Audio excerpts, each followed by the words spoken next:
Tonight on the all-night drive-in picture show. Wake up, sucker. We're thieves and we're bad guys. That's exactly what we are. We gotta find our own way. Then... No, I'm sorry. I didn't mean to upset you. It's all right. It's not you, Ferdy. I guess I'm just not used to being chased around a mall in the middle of the night by killer robots.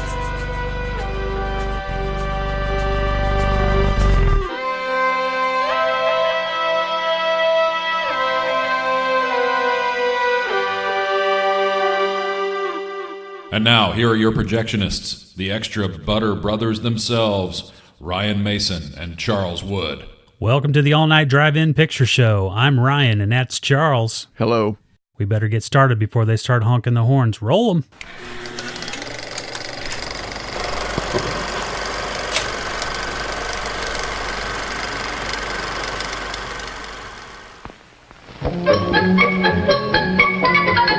Attention patrons. The movies discussed on this podcast will be spoiled from start to finish.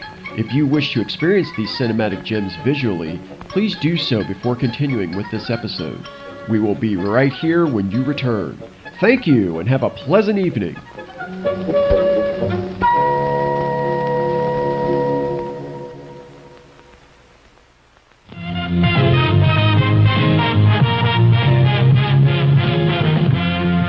And now, please enjoy our featured presentation.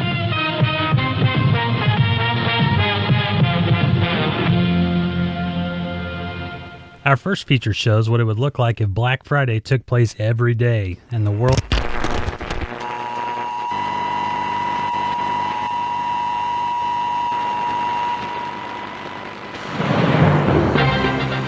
Ladies and gentlemen, we can now confirm that the dead have risen from their graves and are eating the living. We now go live to the President of the United States. Now, the American people have got to go about their business.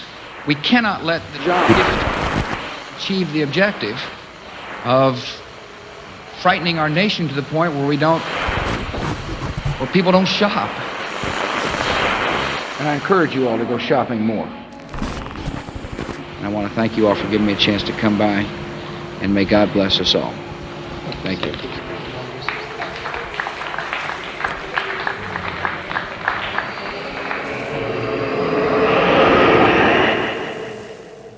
This is Dawn of the Dead. In 1968, George Romero brought us Night of the Living Dead. It became the classic horror film of its time. Now, George Romero brings us the most intensely shocking motion picture experience for all times. Dawn of the Dead. Night of the Living Dead has ended. Dawn of the Dead is here.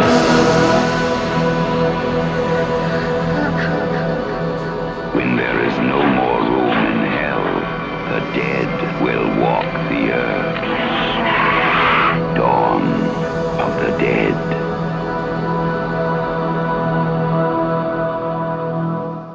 We open on a shot of red carpeting as the credits begin to appear.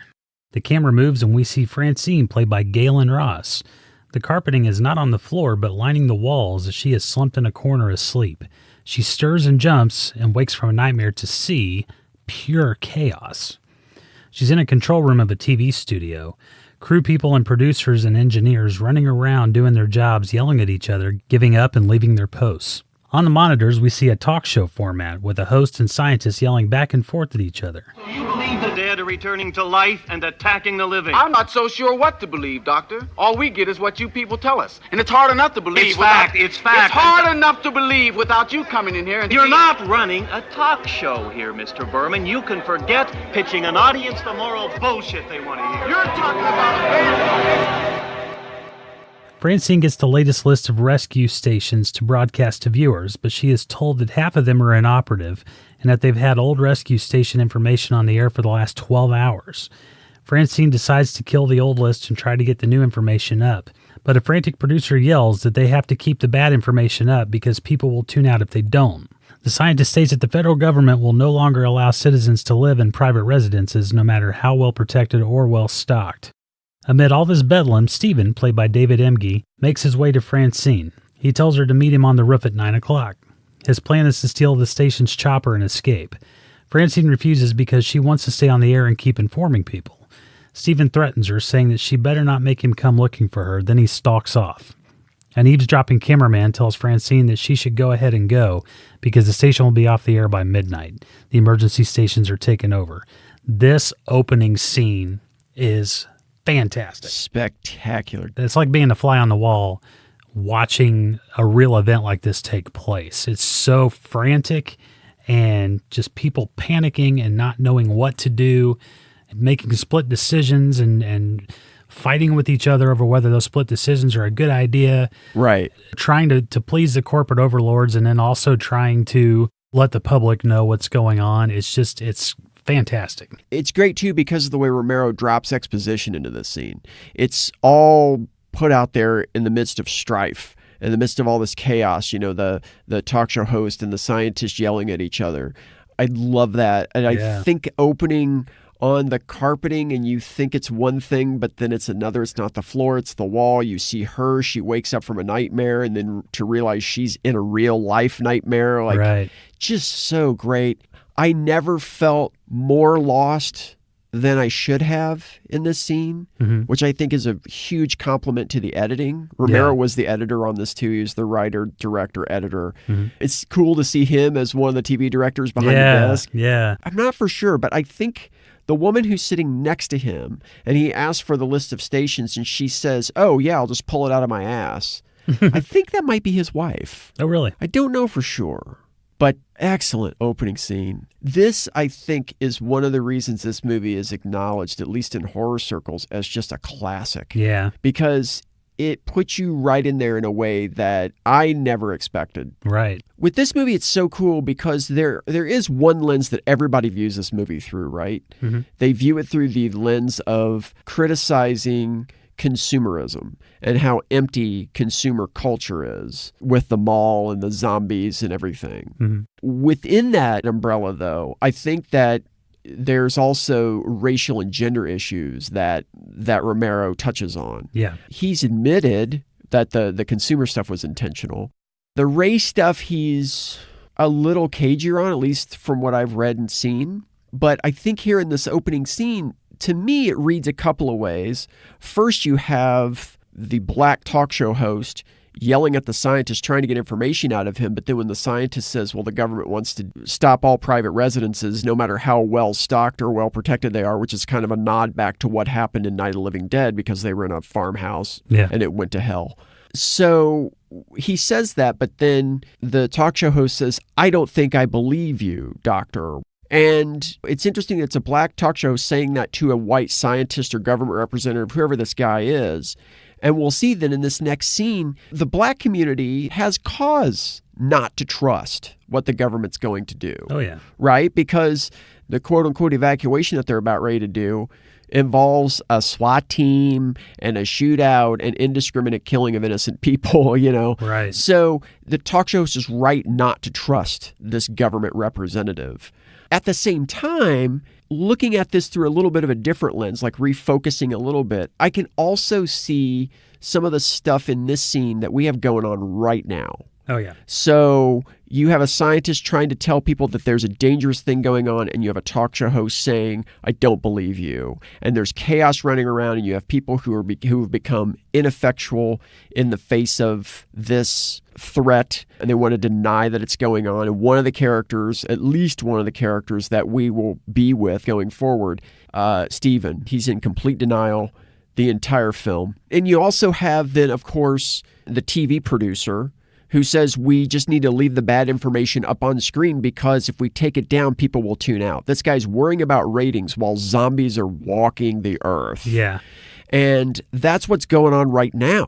I mean, if you look at MSNBC or Fox News or CNN, these people aren't really worried as much about informing the public as they are worried about making a ratings grab. Right. So getting the best headline. Exactly. It's all clickbait and nothing else matters to them really. I mean, you have a few people, like in this scene, Like, I think Francine, on one level, she has good intentions at heart. She wants to get the right information out to people, but she's not allowed to. Right. And I think that happens now in the media. So right up front, I have to say, this segment's probably not going to be all that lighthearted and funny necessarily, just because this movie is a political movie. And so, sorry.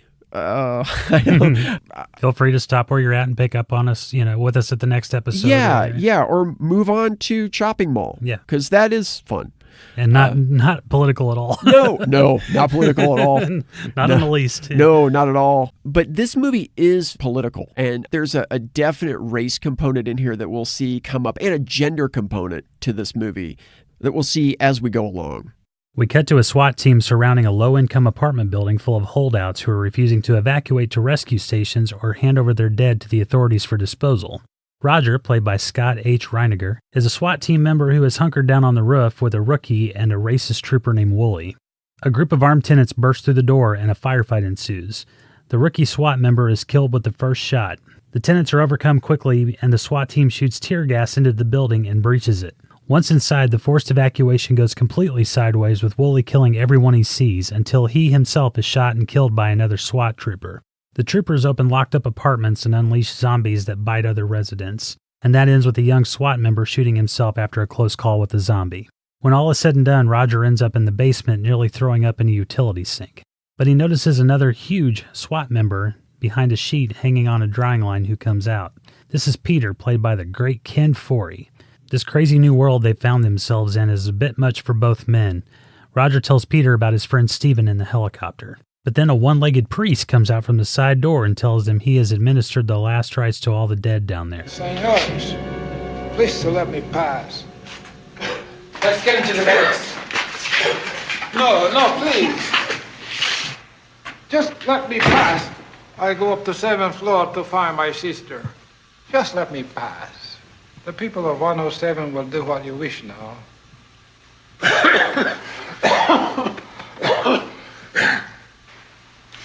Many have died last week on these streets. In the basement of this building, we find them. I have given them the last rites.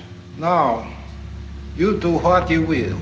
You are stronger than us, but soon, I think, they be stronger than you.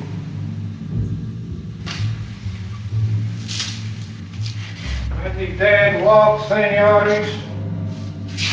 We must stop the killing, or we lose the war.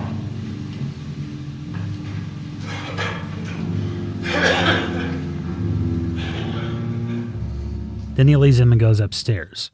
Roger and Peter go into the next room and see a large pile of reanimated corpses. Some chomping meat off of human bones, some bound and squirming. The two SWAT troops shoot all the zombies, their decision to escape on the helicopter becoming more solidified with each shot. Foree plays this so perfectly. Yeah. He's opening fire on the zombie tenants, and he's got tears streaming down his face as he does it. Yeah. The interesting thing that I found with this scene is that you really get two different sides of society starting with this scene. You get Foree who's sympathetic and really hates that he's having to kill innocent people, though they're zombies at this point. Right. He's still killing people. Right. He really has no choice. Yeah. Later on, we see military men, police officers, and rednecks basically killing him for sport and having a good time. Right. They're killing people, but now that it's legal for them to do so, they're having a blast. It's like, hey, man, we have a license to kill people now. Well, we can talk about that, too, because there are interesting details in that scene that kind of talk about the societal stuff that's really going on in this film within that consumer culture stuff. But I think this whole sequence here in the tenement, it's so well shot, and it's absolutely harrowing. The editing falls apart a little for me logistically on the roof, but I think that's probably more due to the budget, because it's not like the one tenant who gets shot at the end of the scene. It's not like you could show that guy falling off of the roof at the budget that they had. Right. You know what I mean? Mm-hmm. The inside part of the sequence, though, is just excellent. And it does a couple of things. On a technical storytelling level, it shows how quick an operation like this, how fast a scene being in a room with a zombie or two can fall apart, even though they shamble about. Right. Nowadays, I think as viewers, we kind of know that as second nature because there's so many zombie movies and shows and everything out there. Yeah. But you think in 1978, there probably weren't as many of these movies. So I think that Romero does a great job of setting that up in this scene, reminding people, hey, this is how something like this can go south really fast. The racial layer of these zombie stories is really front and center in this sequence, though, with that fat prick Wooly spitting out all his racial epithets, but right before the troops are going in, and then blowing away the innocent people once he's inside. The thing that's interesting, though, is how Wooly's opinions about race, they're based on consumerism. So he's looking and saying, we put them up in hotels. This is nice. This is better than what I got. Now, when that line is uttered in real life, more often than not, it's pretty much bullshit, right? It's bullshit. Yeah. And it's just an excuse because somebody wants to look at a person who's different from them and blame that person as a scapegoat for what's going on, rather than looking at the people who actually pay their paychecks, the people who actually hold the money, who are actually doing things. They don't want to look at those people and blame them. Wooly's that guy, but it just so happens that that guy has a gun and a badge. Yeah. Roger, one of the four people that we're going to hang out with for this whole movie. Yeah. Even he at the beginning has this little line that he delivers with this sneer that you can tell there's an undercurrent of racism in it and classism in it. When the captain of the operation, he's on the bullhorn at the beginning of the scene and he tells people, Martinez! You know we've got this building surrounded. The bastards got them moved into one building. Dumb little bastard. Martinez, the people in this project are your responsibility. We don't want any of them hurt. There are no charges against you or any of your people. Yes. When he says no charges have been filed against you, Roger looks back at the young SWAT team member next to him and he says with a sneer, yet. Like, we haven't filed any charges yet. And then he kind of laughs. Right. But then Wooly starts spouting his shit, and Roger looks back at him and says, oh, hell, I might sound like that. Quickly decides that he doesn't want to sound like that. Right, exactly. Well, and when they get inside, too, you know, Roger actually does, in the firefight on the roof, he actually does try to save the guy who gets shot last and falls off the building. Like, we hear him fall off the building. Roger tells him, hey, man, don't go out there. Just stop, okay? Just stop. Yeah. But the guy goes. Once they get inside and Wooly starts shooting people, Roger tries to stop Wooly too. And nobody helps him because there's tear gas in there. It's pure chaos again. Roger tries to stop Wooly and he can't do it. So admittedly, Roger kind of walks the line. Roger's probably closer to most white people, I think. Roger's casual racism is probably more the norm than the overt racism, but I'm not really qualified to talk about that. What I do know is that Wooly's wrong, and he's wrong in more ways than one, and I'm glad he got shot, and I'm glad he died. You know? Exactly. And I'm glad that they shot him in the back and not in the head so that he gets to come back to be a zombie and then get killed again. Right. I do think the idea of using a SWAT team to quote-unquote evacuate these people is poignant now.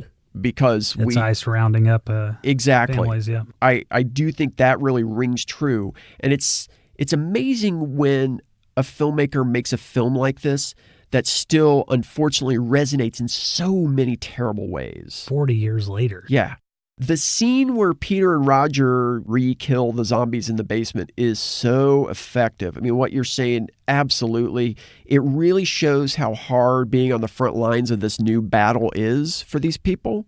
I mean, you see that kind of stuff in The Walking Dead. I think you see that stuff in zombie movies. For some reason, I think this is more effective than those for me because of the way Romero frames the zombies. You kind of get this thing where you're down at their level because they're all kind of in this pile on the floor in this caged off area of the basement.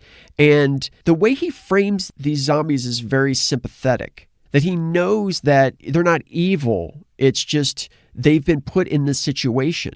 The soundtrack is eerie, but it's also, there's a sadness to it. Yeah. And also having the other army guy who comes out of the chute, which is up on the wall behind where these zombies are, and he looks down and just says, Jesus Christ.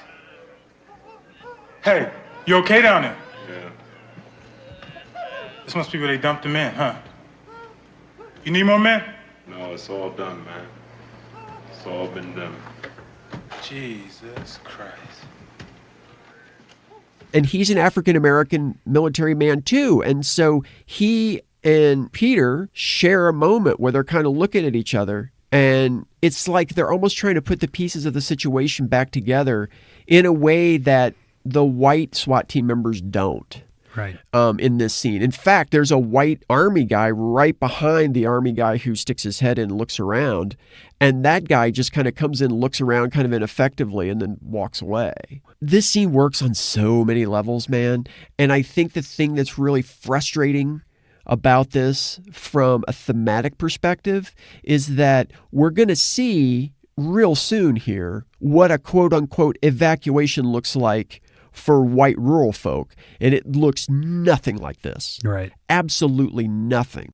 I think this movie is a classic. It is. And I think amazing films always have the potential to infuriate you on some level. Right. Either because I can't do that, that's infuriating, or also that is the way things are. That's the honesty about the situation, and why haven't I done something about it, and what can I do about it? Right. I'm sorry. I have a feeling this is going to be a long segment for this episode, but there's a lot to talk about. There's campus. Anything on this top? Yeah, it's not coming in at all. Hello, HQ. This is Police Doc. Operator dead. Post abandoned. Stephen and Francine have landed the chopper at a police station pier to both refuel and meet Roger. The cop manning the emergency radio at the pier has either shot himself or been shot through the head. When Roger arrives with Peter, Stephen and Francine aren't ecstatic that they've got a fourth along, gas mileage and supplies and all, but they agree that he can come along. There are some cops who have shown up and are taking a boat down the river, hoping to find an island, any island, to settle on. One of the cops asks if anybody in the helicopter party has cigarettes he can have.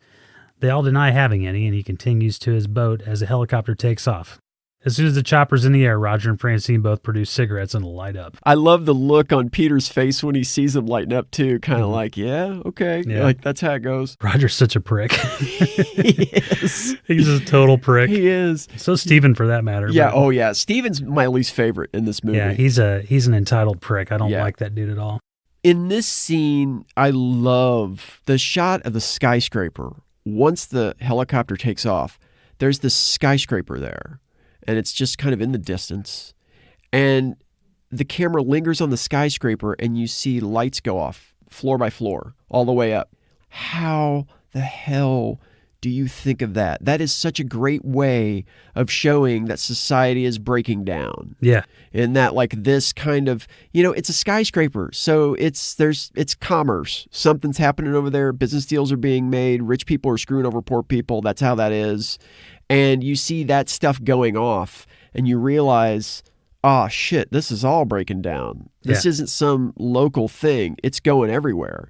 And we find out later that, we're losing contact with Detroit and New York and Philadelphia and all these different places. But this is an inkling. Hey, look, this is falling apart fast. I love that shot. I think that's so brilliant. It's such a neat touch. And if it was an accident, then there must be a God. Right. I really love the exchange between Peter and Francine once they get in the copter. When we get in the helicopter, Roger and Stephen are up front, and then Peter and Francine are in the back. Peter looks at Francine, and then he kind of nods a little bit towards Stephen and says, See you, man? Most of the time, yeah. Just like to know who everybody is. Yeah, me too. On a very basic level, Peter's a cop and a soldier, so he likes to know the lay of the land in any situation. I can understand that on a surface level. Sure. He barely knows Roger, and he knows that Roger, Stephen, and Francine know each other well enough to have hatched this escape plan. So in this scenario, when things could go south really fast, like in a matter of seconds, he needs to know who he can trust in this group. and if he can trust them at all. Right. He also has to know, okay, if this person's in a relationship with this person, they're probably going to prioritize that person's safety over mine, even if there's no chance of them saving that person that they're in love with. Yeah. On a deeper level, this is something I wonder about, and I'm going to say again up front, I am white.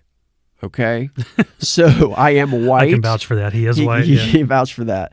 I'm white. So I am not speaking for a race at all. I'm wondering something. In this exchange, he looks at Francine and just says, I like to know who everybody is. And she looks back at him and says, me too.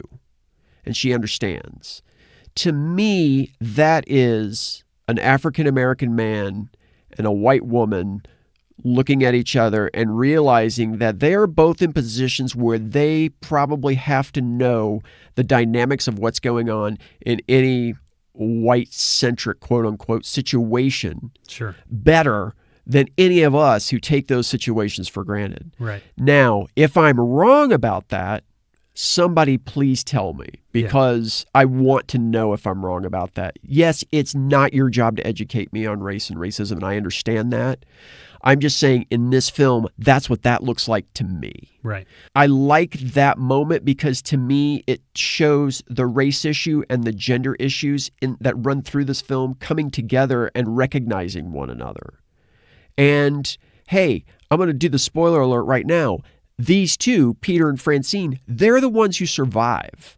Not the two white dudes up front. Yeah. They don't survive. These two do. And the way these two do is because they have to know everything that's going on and their surroundings better than these other two guys who feel entitled to take them all and then it's theirs, or mess around with zombies because they're just shambling around and I don't have to take it seriously because I've done this 1,000 times before and now the world's mine. They're not like that, and they're the ones who survive. Right. Just barely, but they do. Yeah. You know, I don't want to put anything on this scene that's not there. I'm saying that's how I perceived it. So if you've seen this movie and I'm wrong, get a hold of Ryan on social media and no, I'm just kidding. And I'll pass the word along. Yeah, pass the word along. Yeah. No, let us know. You know, I really would want to know about that, truly, because I really think this is a great movie, and I think it's speaking to a lot of issues that we just still deal with. Now it's daylight and Steven's asleep at the controls. Peter reaches up from the back and punches his shoulder, waking him up. Steven asks for water and splashes it on his face. Peter asks him, do you know where we are? Steven says he knows exactly where they are. Sure. The quartet is flying over a rural country. Zombies shamble along in fields and through wooded areas. Military vehicles cluster along country roads and in front of a farm. Looking down, Steven quips, those rednecks are probably enjoying the whole thing. Then we're on the ground level, and it's a full-blown zombie shooting hoedown with a jaunty country rock soundtrack. The country folk drink coffee and beer while the cops and military stand around doing jack shit for the most part. Leaning on their huge guns, snapping pictures, grab-assing with the locals. Everybody's just generally yucking it up, and every once in a while they blow away some zombies when they get too close. The song here is funny in this scene because if you listen to your lyrics, it talks about how men are lazy and like to be the center of attention and never treat women right and stuff like that. Like just totally making fun of the stereotypical masculine bullshit that's actually going on in the scene. Right. I never wake up early in the morning. Don't get home till late at night. Don't believe in overworking, and I never treat a woman right. 'Cause I'm a man, 'cause I'm a man. I like to be the center of attraction. Let the people know just who I am. Like my movie shows with lots of action. Take my fear straight from the can. 'Cause I'm a man. 'Cause I'm a man. I like the fact that even though the lyrics are on the nose about what we're seeing in the scene, it's kind of like cocooned in this country song that these guys might listen to, and on some level they might even agree with. Yeah. It's also interesting to me that the zombies that these white guys are casually picking off mostly seem to be hippie types, minorities, and women. Yeah. I don't think that that's necessarily by accident. Right. Later, our heroes touch down at a rural airstrip to refuel. As they land, we see a square-headed Frankenstein monster-looking zombie walking toward the landing pad. While Roger gasses up the still-running copter, the other three split up and look around at a few buildings nearby. Stephen and Francine look through the small hangars while Peter investigates a small office/canteen. Peter's drinking a cup of coffee when he hears some noise behind a door and fires a shot at it. Stephen and Francine hear the shot, and he grabs a hammer from a shelf and runs out of the hangar toward the noise, only to smack right into a bald businessman zombie. Stephen yells at Francine to run, but she's frozen, torn between saving herself and leaving him. Old Steve-O drops his hammer in the tussle, but finally reaches it and bashes the business zombie's head in. Then he gets up and awkwardly tackles another zombie close to Francine, and they both run back toward the helicopter. Back in the office, Peter fires a few more shots into the zombies behind the door. As they approach the helipad, Stephen and Francine notice the square-headed zombie closing in on Roger. He's oblivious because of the helicopter noise. Now, the helicopter's still running. Is that a common thing? I didn't know if fueling up a helicopter while it's running. I don't know if that's... Well, you're told not to do that with your car, so why would you do it with a helicopter? Right. I don't know. Yeah. That was interesting to me. I didn't know if that was just a device that was used just so he wouldn't hear the square-headed zombie coming up behind him or what. But... Yeah. Stephen tries to warn Roger, but no dice. The blockhead tries to climb over some wooden crates next to the helipad to get to Roger and knocks one of them over, alerting the trooper. Roger turns and reaches for his pistol as a square-headed zombie stands atop the crates and gets the top of his head lopped clean off by the helicopter blade. Blood squirts out of his head like a science fair volcano as he falls to the ground. That's an amazing thing. Yeah, it is. There's a reason they put that in there, too, that we'll talk about later on. Okay. And it's fascinating. But wait, there's more. Oh, okay. Back in the office, the door Peter's been shooting at bursts open and two child zombies attack. They try to bite the much larger man, but he throws them onto the couch and sprays them with bullets, killing them both. Meanwhile, Stephen has grabbed his rifle and gone back to off the zombie who almost attacked his lady friend. But it's obvious he can barely use the damn thing. He fumbles with it and can't get a headshot to save his life. He hits the zombie in the gut, but it keeps coming. Finally, Roger steps in and grandly pushes Stephen's rifle aside and hits the zombie with a clean headshot. Peter is reloading his gun in the office when yet another zombie comes in through the front door. He turns to see the monster and freezes. Then he sees Stephen step up about 20 feet behind the zombie and raise his rifle. Peter jumps out of the way as Stephen fires a few shots. Again, no headshot, just a body hit and a bullet in the door frame. And once again, it's Roger to the rescue as he steps in and swats Stephen's rifle out of the way with the barrel of his M16 and hits the zombie in the head with a single shot. Peter walks up on Stephen and Francine and points his gun at Stephen, who falls on the ground in fear. You never aim a gun at anyone, mister. Peter! Scary, isn't it?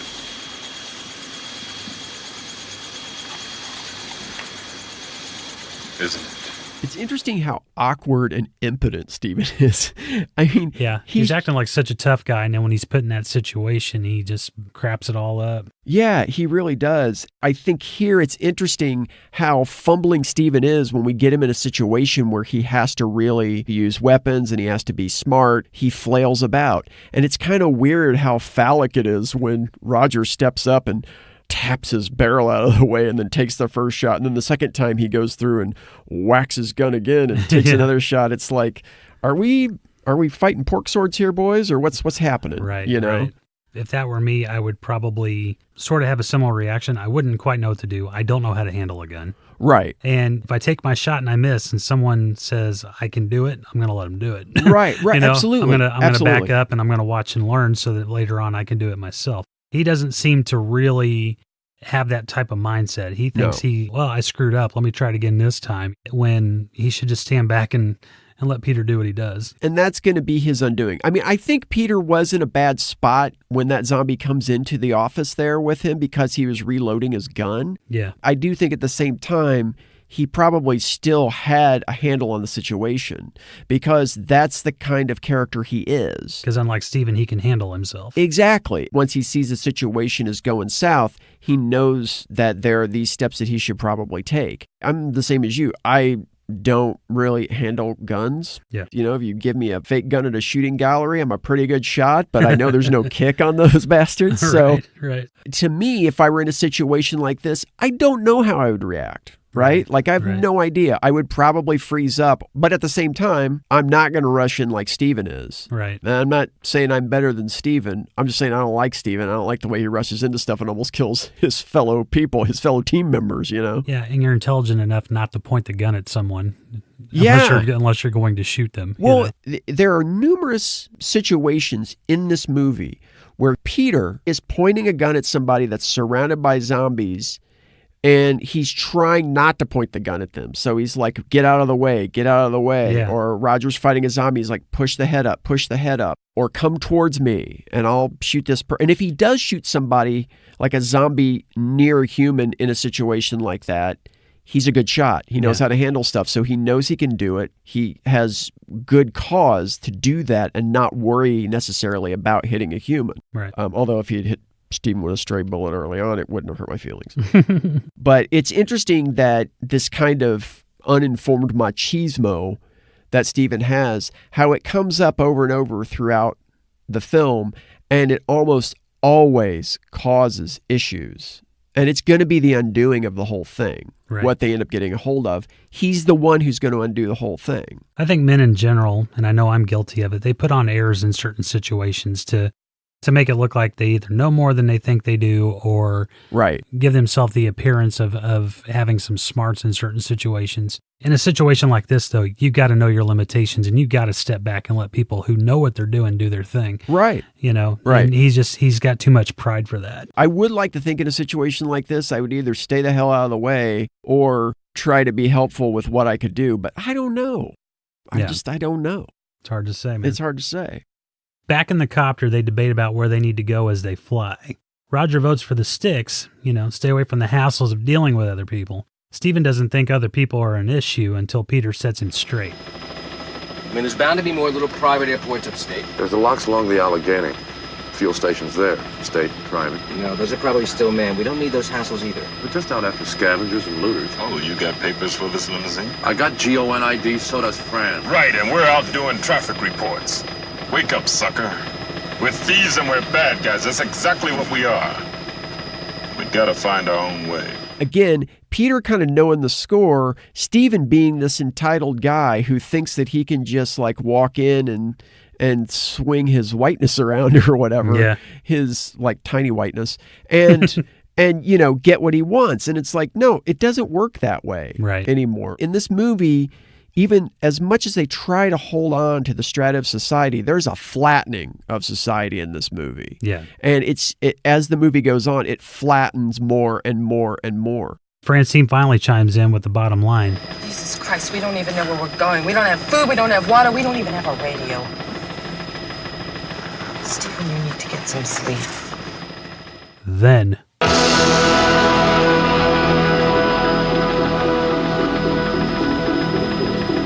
What the hell is it? Looks like a shopping center, one of those big indoor malls. It was interesting to hear somebody look at a mall and say, what's that? It's like, really? I think because we've just grown up with them, so it always just seemed like that was just always there. Yeah. They land the chopper on the mall roof and surveil the situation. They peer into the mall through the skylights and see that most of the stores are gated and thus protected from zombies. Steven delivers one of the big message lines of the whole movie here. What are they doing? Why do they come here? It's a kind of instinct, memory, what they used to do. This was an important place in their lives. Yeah, if this movie is known for conveying any message, it's the emptiness of consumer culture. I mean, the whole rest of the movie takes place in and around this mall. Exactly. Yeah. But like setting it in a mall is so brilliant because then the consumer thing is just kind of taken care of. It's always there. And then you can play out all these stories within that setting. And the mall kind of becomes a character in this movie then. It does. Through another skylight, they see a suite of smaller, sequestered rooms that contain boxes of survival supplies. This will be their home base inside the huge complex. Peter busts a skylight in and they climb down the emergency ladder into the rooms. There's one completely empty room and a few others that are filled with stacks of boxes, no furniture. Francine and Steven are unimpressed with the accommodations and the supplies at first. Looks like a free lunch. Spam. Did you bring a can opener? No, I guess I didn't. Then don't knock it. It's got its own key. This comes up quite a bit in this movie. The characters who are trying to hang on to their idea of civilization, I think we've talked about that a bit. Yeah. They try to hold on to this certain lifestyle so tightly. It's like, and completely denying the reality of their situation. It's odd that Francine, though, is the unenthused party here because she was the one who brought up the food and water and a safe place to rest in the helicopter. Yeah. Her thing in that scene was, okay, this is what we need to do. It's just very pragmatic. But then when the reality sets in of what the word food means, she's kind of like, oh, hang on a second. Yeah. I don't understand Especially that. with the spam. Yeah, yeah. And I think in some ways that could be a class thing. Oh, yeah. Right? Oh, yeah. Because spam is nourishment to people. I mean, if you grew up without a lot of money, you probably ate spam. I did. I did too. And so that could be a class thing that's kind of creeping in here. I also think it's just about the individual person, just kind of refocusing and recalibrating what your definition is of civilization and food in a situation like this. Yeah. The other thing about these rooms that's really interesting is that as the movie goes on and as the characters become kind of more entrenched in the consumer paradise that they've built for themselves here in this mall where everything's free, right, these rooms become more and more and more furnished. So they go from just having these boxes and having one empty room and like Steven sleeping in a corner with his coat over him to being completely furnished as if that they were always meant to be apartments or whatever. Yeah. That's one way they show the passage of time, but mainly I think it's to show how these characters try to reclaim this idea of culture and civilization that they think is worthwhile but ends up being really empty. Yeah. In short order, Peter floats the idea of going down into the mall because there's a lot of stuff they could use down there, and he thinks that he can outrun and outsmart the zombies. Wink, wink. He and Roger exchanged sly smiles and then ventured down. They leave a sleeping Steven behind. Peter gives Francine a rifle and offers her a few quick tips on how to use it and orders to shoot anyone who comes up the stairs that is not them. Peter and Roger find keys to the mall gates and walkie-talkies. They turn on the power to the entire mall, including the Muzak for the whole joint. I love that because they turn it on. They say, it'll cover what we're doing. Yeah. Not that we need this backdrop that we're familiar with, but it'll cover these sounds we're making. Also, folks, the Muzak and the score in the entire movie is done by the Italian horror director Dario Argento. Yeah, and Goblin. I think the group is called Goblin with him. Well, it's interesting because I think some of it is them and then some of it is just like library music cues. Yeah. That they found. And you can definitely tell the difference between the two. Oh, yeah. It's painfully obvious. For sure, yeah. We see a zombie fall into a fountain. A gaggle of totally confused zombies clustered on the now running escalators, and a prospector-looking zombie sitting in another wishing well fountain, staring at a handful of pennies he's dredged up. Is it a gaggle of zombies? What's the... I didn't know if it was a horde. A horde. I've heard zombie horde. Yeah. A murder of zombies.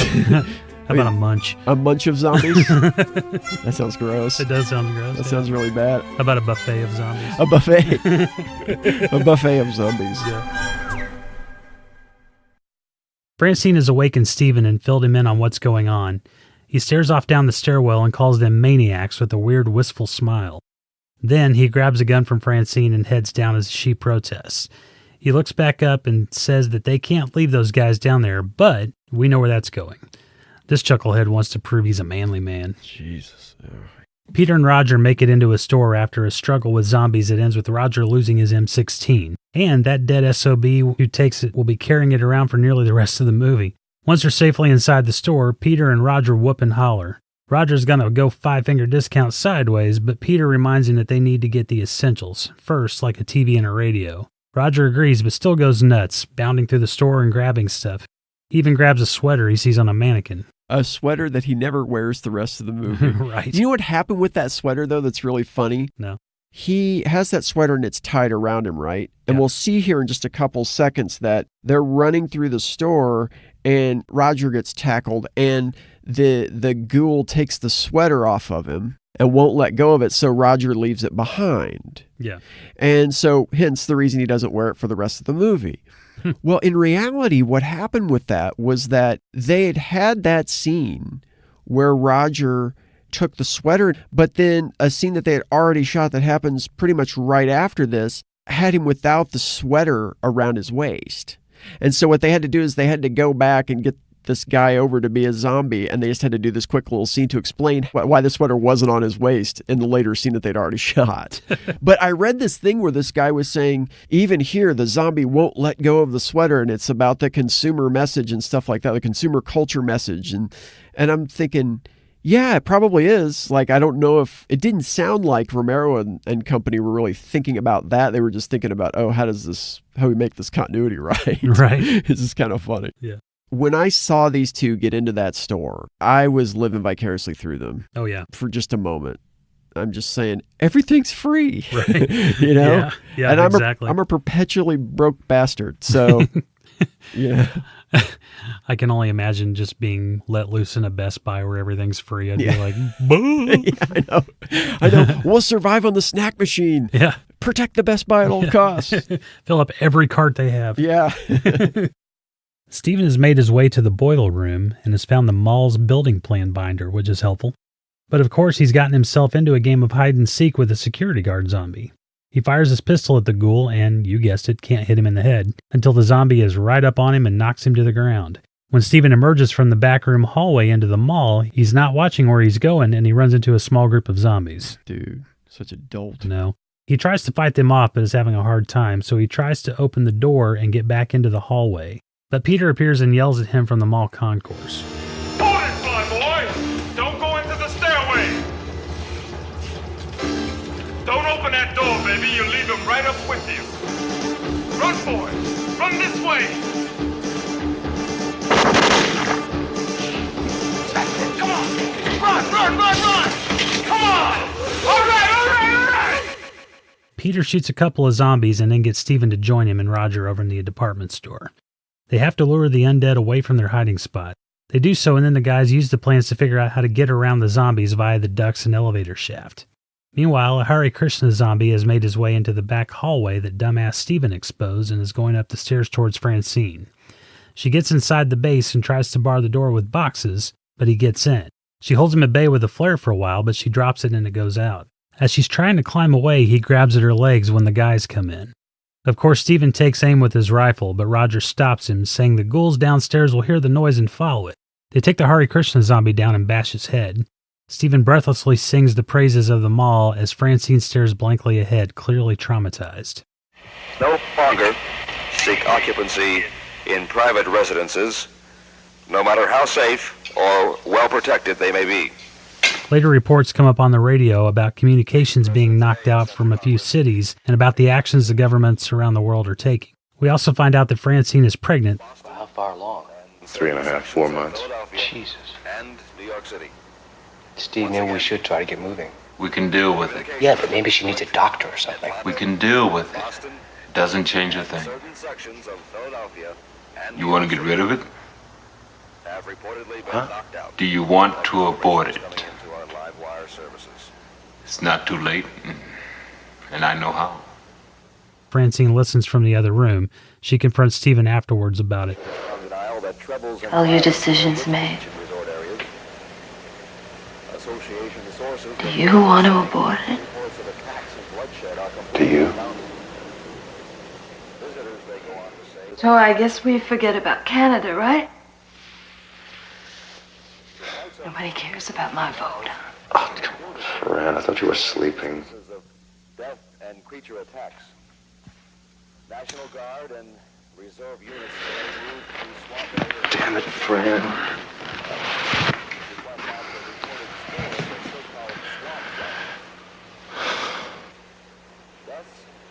You were the one that wanted to set up house.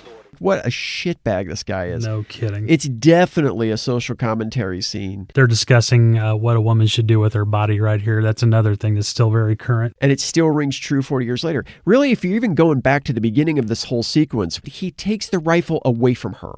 Yeah. And leaves her without any way to defend herself. Yeah. And goes down there. To me, that one action, taking the rifle away from her alone, says a hell of a lot about how men treat women in society, and even still. It doesn't comfort her when she's upset. Instead, he's, too busy talking about celebrating. All the stuff's down there. There you have all this stuff, and everything is down there that we need, and all this stuff. And she's staring straight ahead, completely and totally traumatized. Oh, yeah. We then see a montage of mall zombies doing mall zombie shit, and then we hear a voice waxing philosophical on their habits. We see a TV screen with a different scientist than the one from the beginning of the film. This guy resembles Francis Ford Coppola and has an eye patch. He ends by shouting over a crowd off-screen that the zombies are not their friends or family members anymore, but they must be killed on sight. Just this guy's appearance and his demeanor shows how much further civilization has deteriorated. Yeah. He looks like he's a half step removed from being Dr. Strangelove. Yeah. No kidding. With the patch, and he's got this bizarre cult-like air to him, like a cult figure. And it feels like the world's sinking into this paralysis by analysis. And that only gets worse until it disappears entirely in this film. Up on the roof, the guys hatch a plan to move some nearby truck trailers in front of the mall entrances to keep the zombies out. Down in the base rooms, Francine is still watching that janky-ass talk show where the host is talking about the government's work on a potential vaccine for the zombie outbreak. The guys come back down and Francine facetiously apologizes. I would have made you all coffee and breakfast, but I don't have my pots and pans. Also, wait a minute, there's another report here. May I say something? Sure. So in areas of the north and west. Sorry you found out I'm pregnant because I don't want to be treated any differently than you treat each other. Oh, hey, Fran, come on. And I'm not going to be den mother for you guys. And I want to know what's going on, and I want to have something to say about the plans. There's 4 of us, okay? Jesus, Fran. Fair enough. Okay, now what's going on? We're going out. And you're not coming with us. And you won't come with us until you learn how to handle yourself. Something else. I don't know about you two, but I want to learn how to fly that helicopter. If anything happens to you, we have to be able to fly out of here. She's right, man. Come on, let's go. And I don't want you to leave me without a gun again.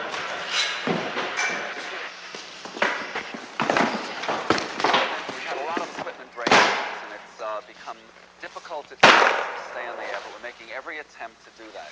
I would like to I just might be able to figure out how to use it. relying on us as your only sort of communication lifeline. I'm sorry, Stephen. It's all right. It's all right. Stephen? Yeah. Stay tuned. We will continue to broadcast all kinds of various information that we believe we'll be all right. to at least keep some of the chaos under control. This scene from her is so great. Yeah. I like that Peter is the one who steps up and agrees with Francine here. And while he's being pragmatic about how she's not going out with them until she learns how to handle herself, it's pretty telling that he doesn't make that same rule for Steven. You know, like Steven's caused so many problems through his ineptness, and it's a wonder that they've survived this long. Well, and it's funny too that Steven's still pissed off at the end of that scene. You know, it's just like he wants his little woman to stay back. And I mean, I get it. He's probably worried about her and the baby on some level. Right. That's not really the way his performance plays out. No, because he comes off as just pissed off that he has to include her and give up his gun. And she even apologizes to this lout, you know, like, which is something women are made to feel like they have to do for men every day to get along. But what does this jackass do, right? He just says, it's okay through gritted teeth. I mean, I hate that dude. I know. I hate that dude. He's the worst. The truck moving operation involves Roger hot-wiring trucks and then driving them over and parking them in front of the entrances. Peter follows him in another rig and drives him back each time, all the while Stephen is flying the helicopter overhead in case he's needed. It's probably the safest place for everybody. Yeah, keep him off the ground, yeah. Moron. Francine is on the roof with a rifle watching as well. Roger is freewheeling and hot-dogging his way through the whole thing until he is attacked by zombies 3 times. The first 2 are near misses, but he's bitten on the 3rd one. I mean, I could buy Roger being lax in the way he's dealing with the situation at the beginning, but the whole thing that he goes from fun-loving dumbass to nutty daredevil to traumatized screw-up, it was a good performance, I think, for what it was, but it didn't really ring true. I felt like it was like a complete character arc for an entire movie shrunk down to like 4 minutes. Well, it's like, okay, if you're in that situation where you've got free-range zombies running around, you don't keep your legs dangling out of a truck while you're trying to hotwire it, you know? I mean, you close the door. Right, yeah, you get in, you shut the doors, you do your job, and then you drive the truck. Yeah, I thought that was kind of a miss too right there. Yeah. There's one thing here that we didn't mention earlier, but it's paid off here. Earlier, the crazy eye patch scientist who's on the television talks about the zombies using tools, and he says that they use them tools in the same way that primates do or something like that. Yeah. And they show shots of zombie banging a mannequin on the floor or something. In this scene, though, that actually gets paid off because one of these zombies who's trying to come up behind Roger actually picks up a tire iron and knocks out one of the windows, which I thought was pretty interesting. Yeah. Later, our heroes are up in the base room. Francine dresses Roger's wounds while Peter and Stephen discuss clearing the interior of the mall of zombies. Still later, Peter and Stephen drop down into a sporting goods store that is fully stocked with guns and ammo. We're going to see that again tonight, too. Later on. Yeah. We will see that again. Yeah, in an even more aggressive way. Yeah. They check out the merchandise and load up to a tribal soundtrack of drums and jungle noises. Peter warns Stephen not to shoot at the zombies at the store gate because the bullets would ricochet all through the store. The fact that he has to tell that dude that is sad. Right. Now, Stephen. Now Stephen. I don't know if he had loaded the gun up or not, but he points it at the gate. And it's one of those cage gates. Right. So if you were a really great shot, Peter could do it, but Stephen definitely couldn't. Peter could do it. Stephen definitely can't do it. It's just sad that Peter's like, okay, he heads it off of the pass. Don't do that. Right. Peter's line, though, about the rifle, this really nice rifle that he picks up in this scene is fantastic. Ain't it a crime? What? The only person who could ever mess with this gun would be the sucker with the bread to buy it. Again, a class hit, right? It's so cool. It is. Strictly from a dialogue standpoint, it's a solid line. He delivers it perfectly, and it weaves the class issue into the narrative in just this really seamless way. Yeah. As you don't really think about it. It's like got the consumer stuff in it, the class stuff in it. It's just perfect. Cut to our heroes, including Francine, all strapped to Rumble, heading out into the mall. The hobbled Roger is in a low cart that Peter snagged earlier. Peter, Stephen, and Roger are going to make a run and roll for the 4 main entrances to try to lock them up. Francine suggests that they use one of the display cars in the middle of the mall to drive to each entrance. As the men head out of the safe store, of course, Stephen messes up again and forgets to give Francine the key she needs to lock the door behind him. That guy is a weak link. They tool through the mall in the compact hatchback and lock the joint down. Meanwhile, Francine has a stare down through the glass with a weirdo softball player zombie. Seen that guy too. Yeah. Later, the 4 stand out on the mall's upper concourse. All of the zombies inside the building litter the lower floor, dead. Then we cut to the 4 back up in the base rooms. There's more furniture now, a lamp here, a mattress on the floor there. Peter tells Stephen that he's going to build a false wall down to the entrance to the back room to hide them in case looters break into the mall. Francine gives an update on Roger, and it ain't good, Pilgrim. Roger yells from the next room to Peter, crazy out of his head. Quick cut to them building the wall, and Stephen wanders off to find Francine throwing up in the bathroom, morning sickness. She tells him to get away, that this is her problem. Then, a montage.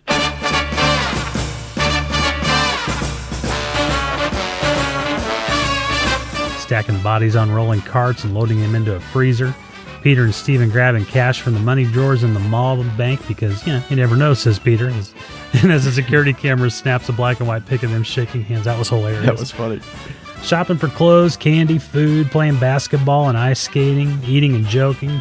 Traipsing back upstairs with sacks and carts full of groceries and supplies. Francine cutting Stephen's hair at the mall salon. Playing games at the arcade. Finally, they walk out of the store on the upper concourse and survey the cleaned out mall. Francine and Peter in fur coats and Stephen in a leather jacket, Roger in his wagon, as they talk about the zombies that are all still outside. They're still here. They're after us. They know we're still in here. They're after the place. They don't know why, they just remember. Remember that they want to be in here. What the hell are they? They're us, that's all. There's no more room in hell. What? Something my granddaddy used to tell us. You know Macumba? Voodoo.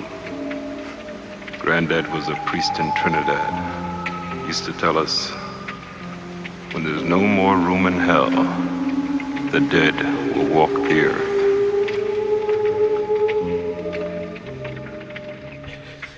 line is so great. Yeah. They hook that horror movie line right back into the consumerism issue. Right. They don't want the humans, they just want the place, the consumerist palace, the consumer mecca. I also like that there's a little bit of a movement with Francine there where she pulls her coat tighter to her. It's like this fur coat, which is kind of like an ostentatious symbol of consumerism, right? Right. She and Peter are both wearing, which Peter kind of surprises me, honestly.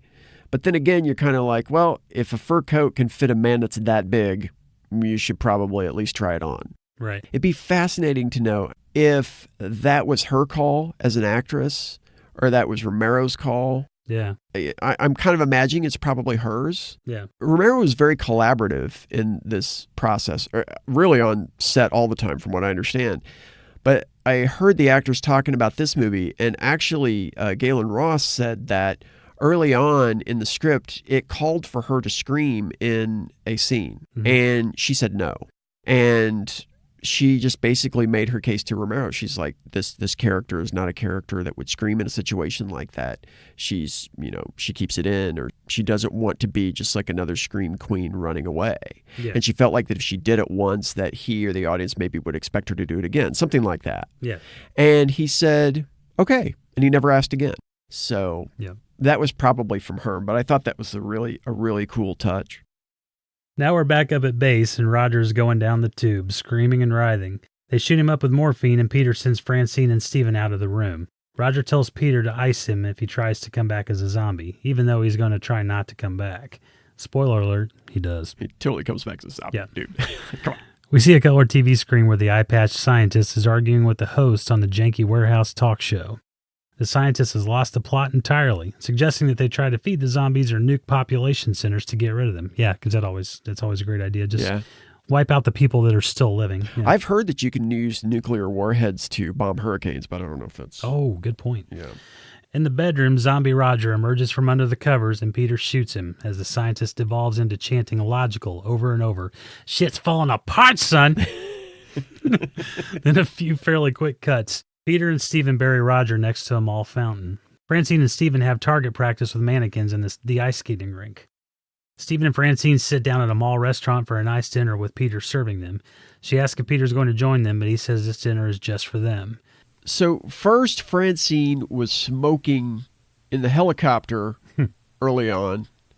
And it didn't really dawn on me that until this scene when I see her drinking wine and I'm like, wait a minute, she's pregnant and she's smoking earlier and now she's drinking wine and we already have zombies. We don't need this kid coming out with all these strikes against him. Right. Well, as we hear a lot nowadays, it was a different time back then. A lot of times people say, well, back then it was a different time. And it's like, yeah, but you were still wrong. Peter then goes out and drinks champagne next to Roger's grave. The other thing about this scene, Peter serving dinner to Steven and Francine felt really odd to me. Yeah. I mean, I know that it was supposed to seem like it was more of a plan that both Peter and Steven were carrying out to set up Steve's proposal and everything. Yeah, and just the visual of, Peter pouring wine and serving dinner, basically playing the servant, that was kind of uncomfortable. Yeah, especially when you factor in Steven's smug face and his... little patronizing, jokey clap, and that bugged the shit out of me. Like, it just reeked of an old societal structure that this dude was holding on to, where the white guy rules the world, and he's waited on hand and foot by everyone else. And the lady he proposes to is waiting with bated breath to say, yes, yes, yes, Yeah. I thought it was telling that Francine asked Peter if he was eating with them too, though. Like, she knows that the societal structure's flattened out, and she knows that old thing, that white-centric thing that Steven's holding on to is gone.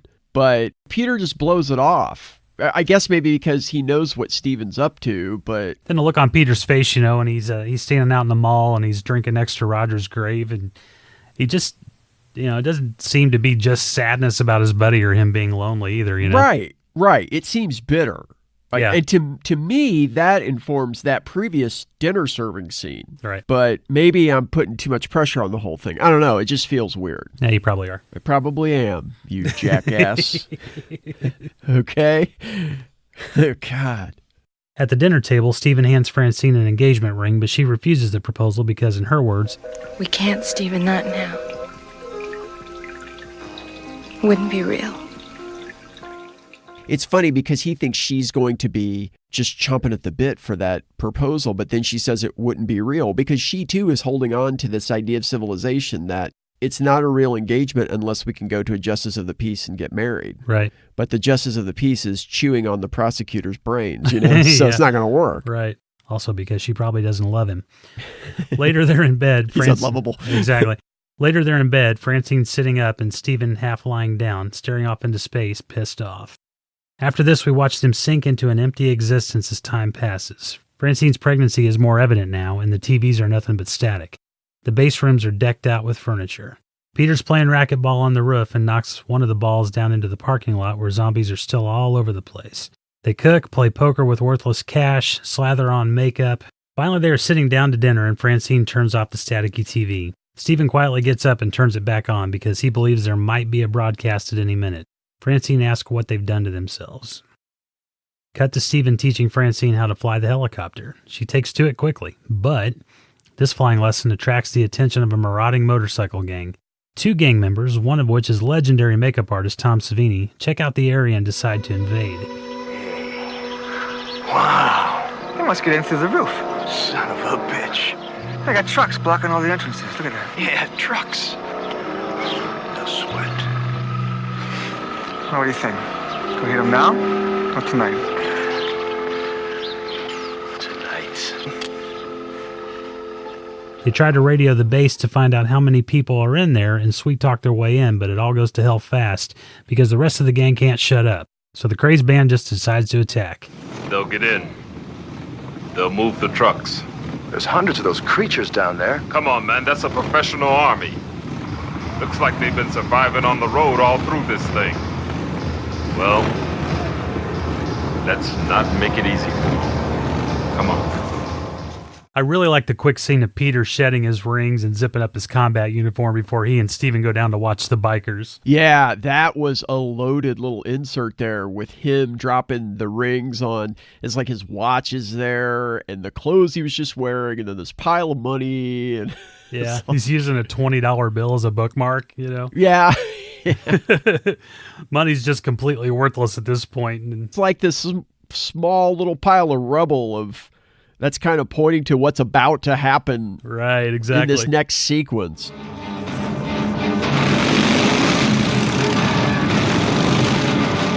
Peter and Stephen go down and lock off all of the store gates as the bikers shoot and lob grenades at parking lot zombies. The gang finally finds the loading dock and streams in on their choppers and on foot, while also letting in the horde of zombies. The bikers ransack the whole place, grabbing anything that's not nailed down, including tons of stuff they don't need. They even mug zombies of their valuables and smash pies in some of the ghouls' faces.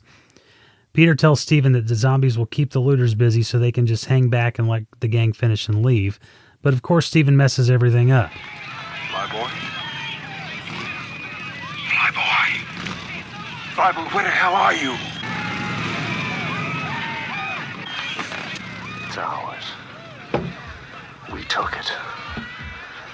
It's ours. It really kind of mirrors the line that we were talking about earlier when Peter tells Francine that he just likes to know who everybody is. You know, we were talking about how the race of Peter's character actually kind of informed the subtext of that line. And I think that Stephen's race here actually informs the subtext of this line. It's like the fact that Stephen, this inept white man, is saying this line, to me, is just as important as the line itself. Yeah. Well, especially when you consider that this jackass has done more to jeopardize the survival of the core group here, including his own unborn child, for that matter. Right, right. And he has to secure a place where they can live safely, and he's doing it again here. He is. He just completely destroys any chance they might have at surviving this ordeal with these bikers and then rebuilding. Because I think Peter actually has a plan to survive and kind of wait it out and then rebuild. Yeah. But it's not only Steven's consumer impulse that drives this line, but it's also, and his decision to, engage with the bikers, but it's also this empire building instinct that he has. Yeah. Even though he hasn't really done much of anything to secure this mall. That wasn't at Peter's direction. But it's like if he can't have the kingdom the way he wants it, then he'll just burn it down by endangering everyone he supposedly loves. The lights go out and come back on as bikers fight zombies and Peter shoots at gang members from various hiding spots.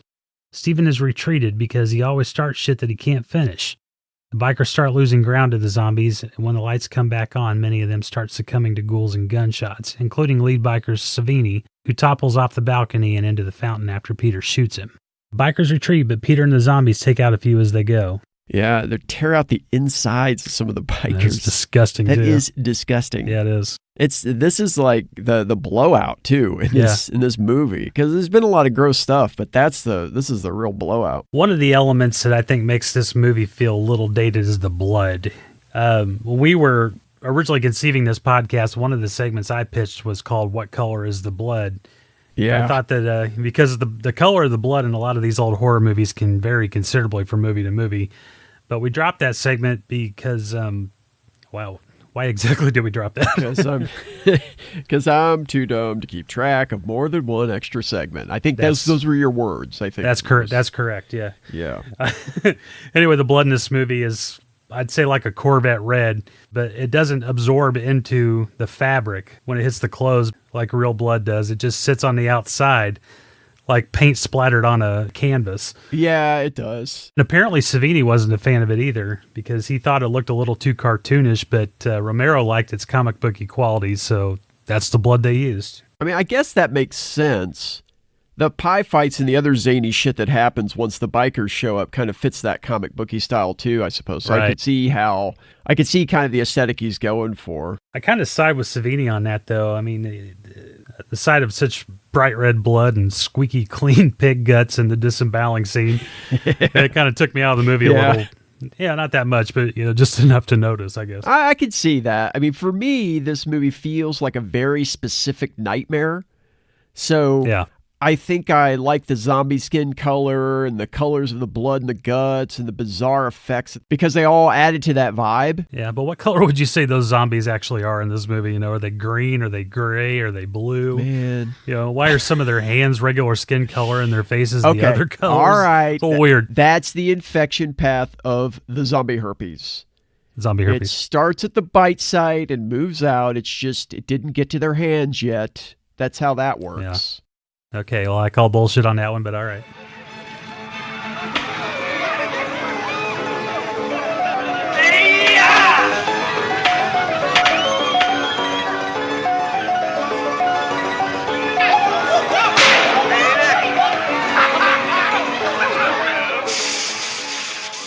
We probably are like glazing over a lot of stuff because it is pure bedlam. I mean, it's just... stuff's just going on all over the place. Yeah. And I think here in this scene, the bikers are a version of the zombies and our four heroes. Our four heroes have gone through and done a very controlled looting of the stores. The zombies are there and they're not really looting the stores, but they are kind of messing stuff up. They're messing up mannequins and they're taking stuff down. And one guy's carrying an M16 around, pointing it in his eye, or one zombie is.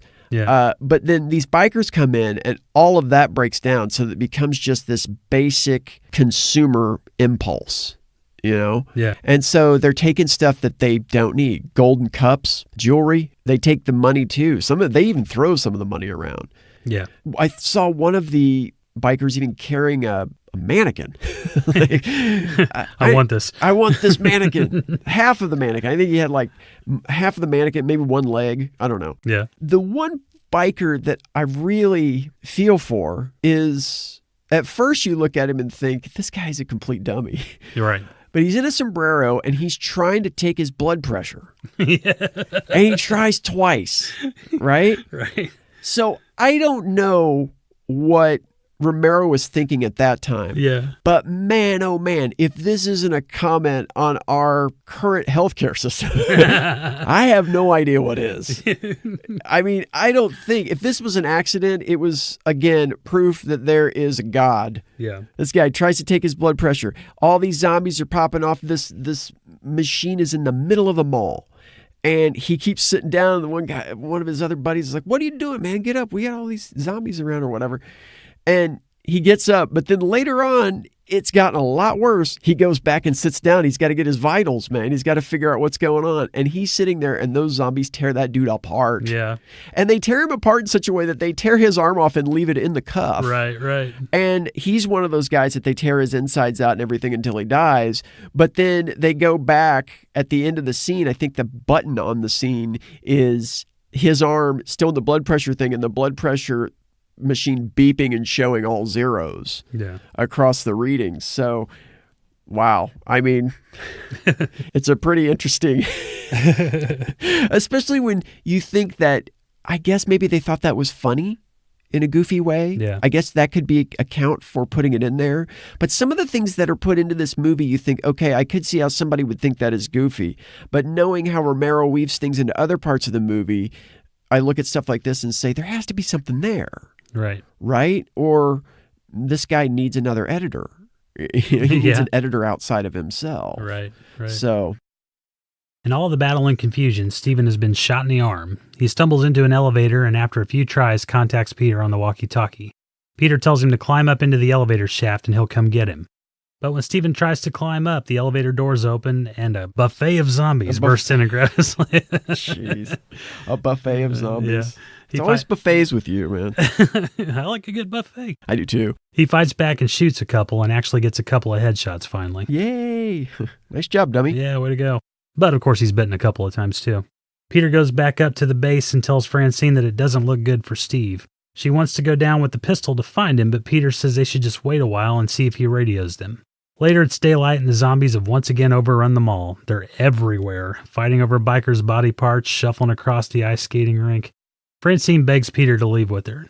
Steve has been radio silent for hours, but Peter still stands at the top of the stairs waiting.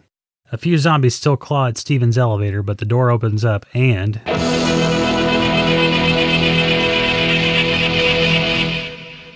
Steve Zombie emerges. Cousin of Rob Zombie. Yeah. Steve Zombie emerges, much to the other ghouls' disappointment. Stephen lurches out all green and crooked-footed, and you guessed it, he leads a group of zombies to the false wall, and they bust through into the back room, advancing upstairs to the base. Francine tries to get Peter to go, but he tells her that he doesn't want to go. Stephen ambles into the base, and Peter shoots him in the noggin. Then Peter rushes Francine up the ladder and onto the roof, pushing her duffel bags up behind her. Zombies flood into the base as Peter retreats to the bedroom, sitting and waiting for them to come through the door with a derringer to his head. Francine is in the helicopter and it's running, ready to go, but she's still waiting for Peter as the zombies get closer and closer. The ghoul throws open the bedroom door and Peter watches him enter, ready to blow himself to kingdom come. But...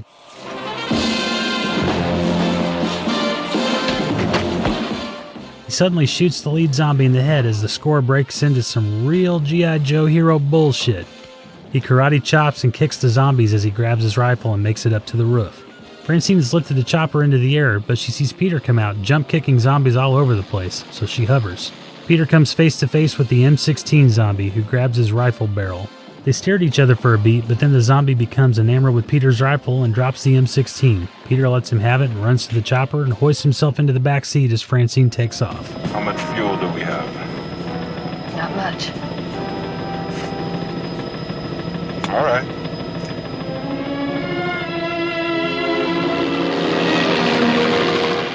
And then they fly away. The credits roll over shots of zombies roaming around the mall to a hokey Muzak score. I like the parting shot of the zombie falling in love with a new gun. Yeah. I mean, that's just kind of the cap at the very end here. Overall, though, I don't think Peter's motivations were that clear at the end of the film. Yeah. On the one hand, I thought to myself, okay, he doesn't want to leave this because he thinks this is as good as it's ever going to get. Yeah. I don't want to leave here because this is probably the only place that we'll have some chance at some sort of normalcy in this world if we can just get it back together. Right. But the reason that this happened from a filmmaking standpoint was because the end was supposed to be very different. Peter was going to shoot himself in the head, and Francine, when she stands up out of the helicopter, she was going to stand up straighter and put her head into the blade. Oh, man. But then as they went along shooting, it kind of became this thing that Romero started thinking about and thinking that maybe he wanted a happier ending to it. Yeah. And so they decided to do the ending that they did. I don't think that they necessarily changed it enough, really, to kind of make everything a little bit clearer. But I think if you look at it from the point of view of Francine is carrying another life inside of her, so she's got a little more of a motivation to survive. Whereas with Peter, it's kind of like, I did all I could do, and this still happened. Yeah. I don't understand the weird G.I. Joe score when he starts doing his thing. Yeah, that was dumb. But I love this movie. Me too. It's such a cool movie. And anytime a horror movie can make you think the way this one does, it's just a good day at the office. You know? Absolutely. It's just so good. I got nothing more to add about it. You've covered everything thoroughly. Anything I had thought about this movie, you've already mentioned, so I got nothing more to add. It's about as perfect of a horror movie as you can get, and probably one of the best commentaries on social issues that perhaps has been released in the last 40 years. Yeah, I mean, we should probably move on. We have to do Remake or Rembrandt, obviously, so we just want to move on to that? Yeah.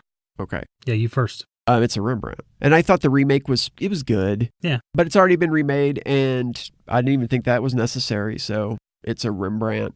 What about you? Do you think this should be remade? Hell no.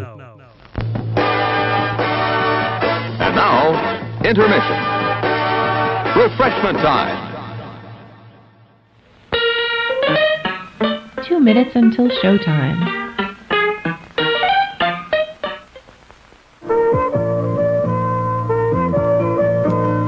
When me and the boys down at the factory take a break, we like to slide out to the dock where the boss can't see and pass around an ice-cold jumbo Schlenay. Ah, that's the crisp, refreshing sound of a luxury regional beer going down. And if we lose a finger or two in the machines, so be it. We sure won't be thirsty. Let your worries slide away with the sparkly, bubbly Schlenay beer. Schlenay beer. Don't drink water. It'll rust your gut.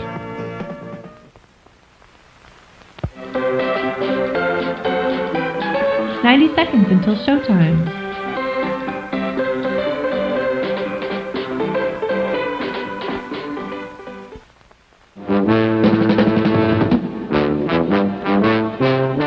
Coming soon to this drive-in theater.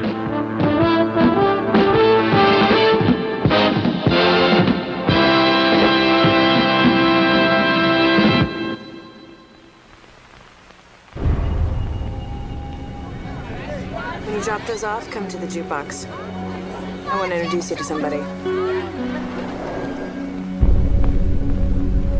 You're very beautiful. I like hearing you talk. If you want, you can stay here tonight. That'd be nice. They live in your blood. What is that? Hey, you see it? It's a bug. Jerry, you can't stay here. You throwing me out? Get out of here! The place is crawling with these things. And they feed on your brain. There's no bugs on your skin. You have to dig it out. I'll dig it out and show you. From the Academy Award-winning director of The Exorcist. Open the door! Comes the movie the Chicago Tribune calls one of the most disturbing horror movies imaginable. We have to kill him. They want you to know they're there. Bug. We'll never really be safe again.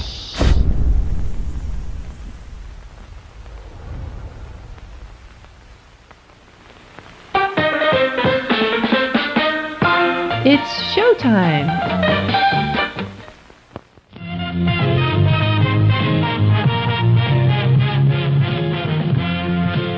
And now, please enjoy our feature presentation.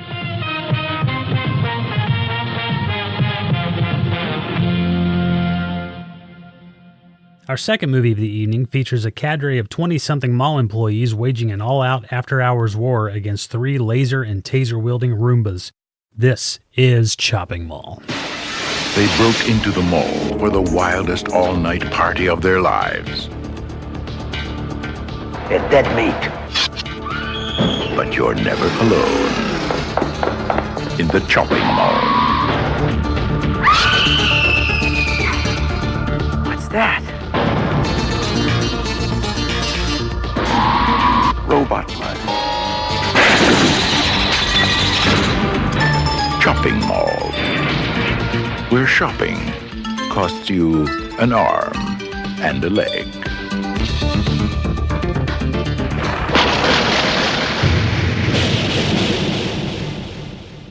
We open with a ne'er-do-well bashing out the window of a jewelry store at a shopping mall. He loads his pockets and smugly walks away.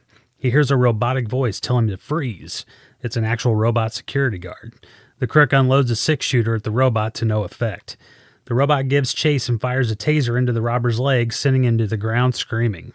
The robot wheels up beside the fallen criminal, looks at the camera, and the words, "The End, a Securitronics production," appears on screen.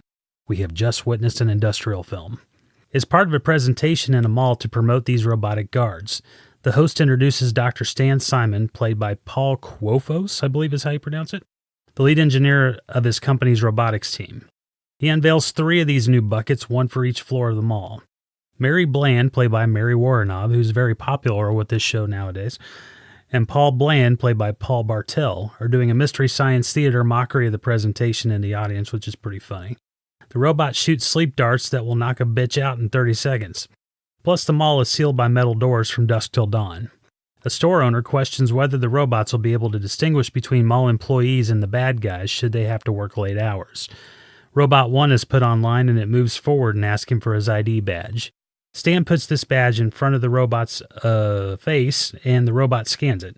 "Relax. Nothing can go wrong," says Stan. Yeah, don't say. It's pretty standard opening for what we've got going on in this movie. It's just pretty much set up, meat of the movie, ending. There's not a whole lot of we're not reinventing the wheel or anything. Right. The thing I like about this movie all the way through are the Easter eggs. So Mary Woronov here and Paul Bartel, they're playing, as you said, Mary and Paul Bland.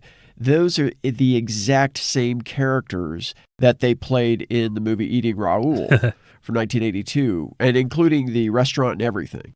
Also, it was cool to see Arthur Roberts as the store owner who stands up and asks the question. I think he asked the second question. How do they distinguish between good guys and bad guys? Yeah, he's the one that asked that. I will always remember this guy as Braden from Revenge of the Ninja, and he scared the hell out of me as Braden because I'm just going to go and spoil Revenge of the Ninja. We got to talk about that movie someday. I love that movie. But he starts out being Shokasugi's friend at the beginning of Revenge of the Ninja, but by the end you realize that he is the evil ninja that's he's so scary. But it was cool to see him get some lines here. The interesting cameo in this scene is the guy who has the fewest lines, and that's Angus Scrimm, the tall man from Phantasm. Yeah, I never would have recognized that. No, I mean, they really didn't show him up close. They showed him from the stage, and then they showed him kind of from behind, like a 3/4 shot from behind when he's asking his question, but they never show him up close.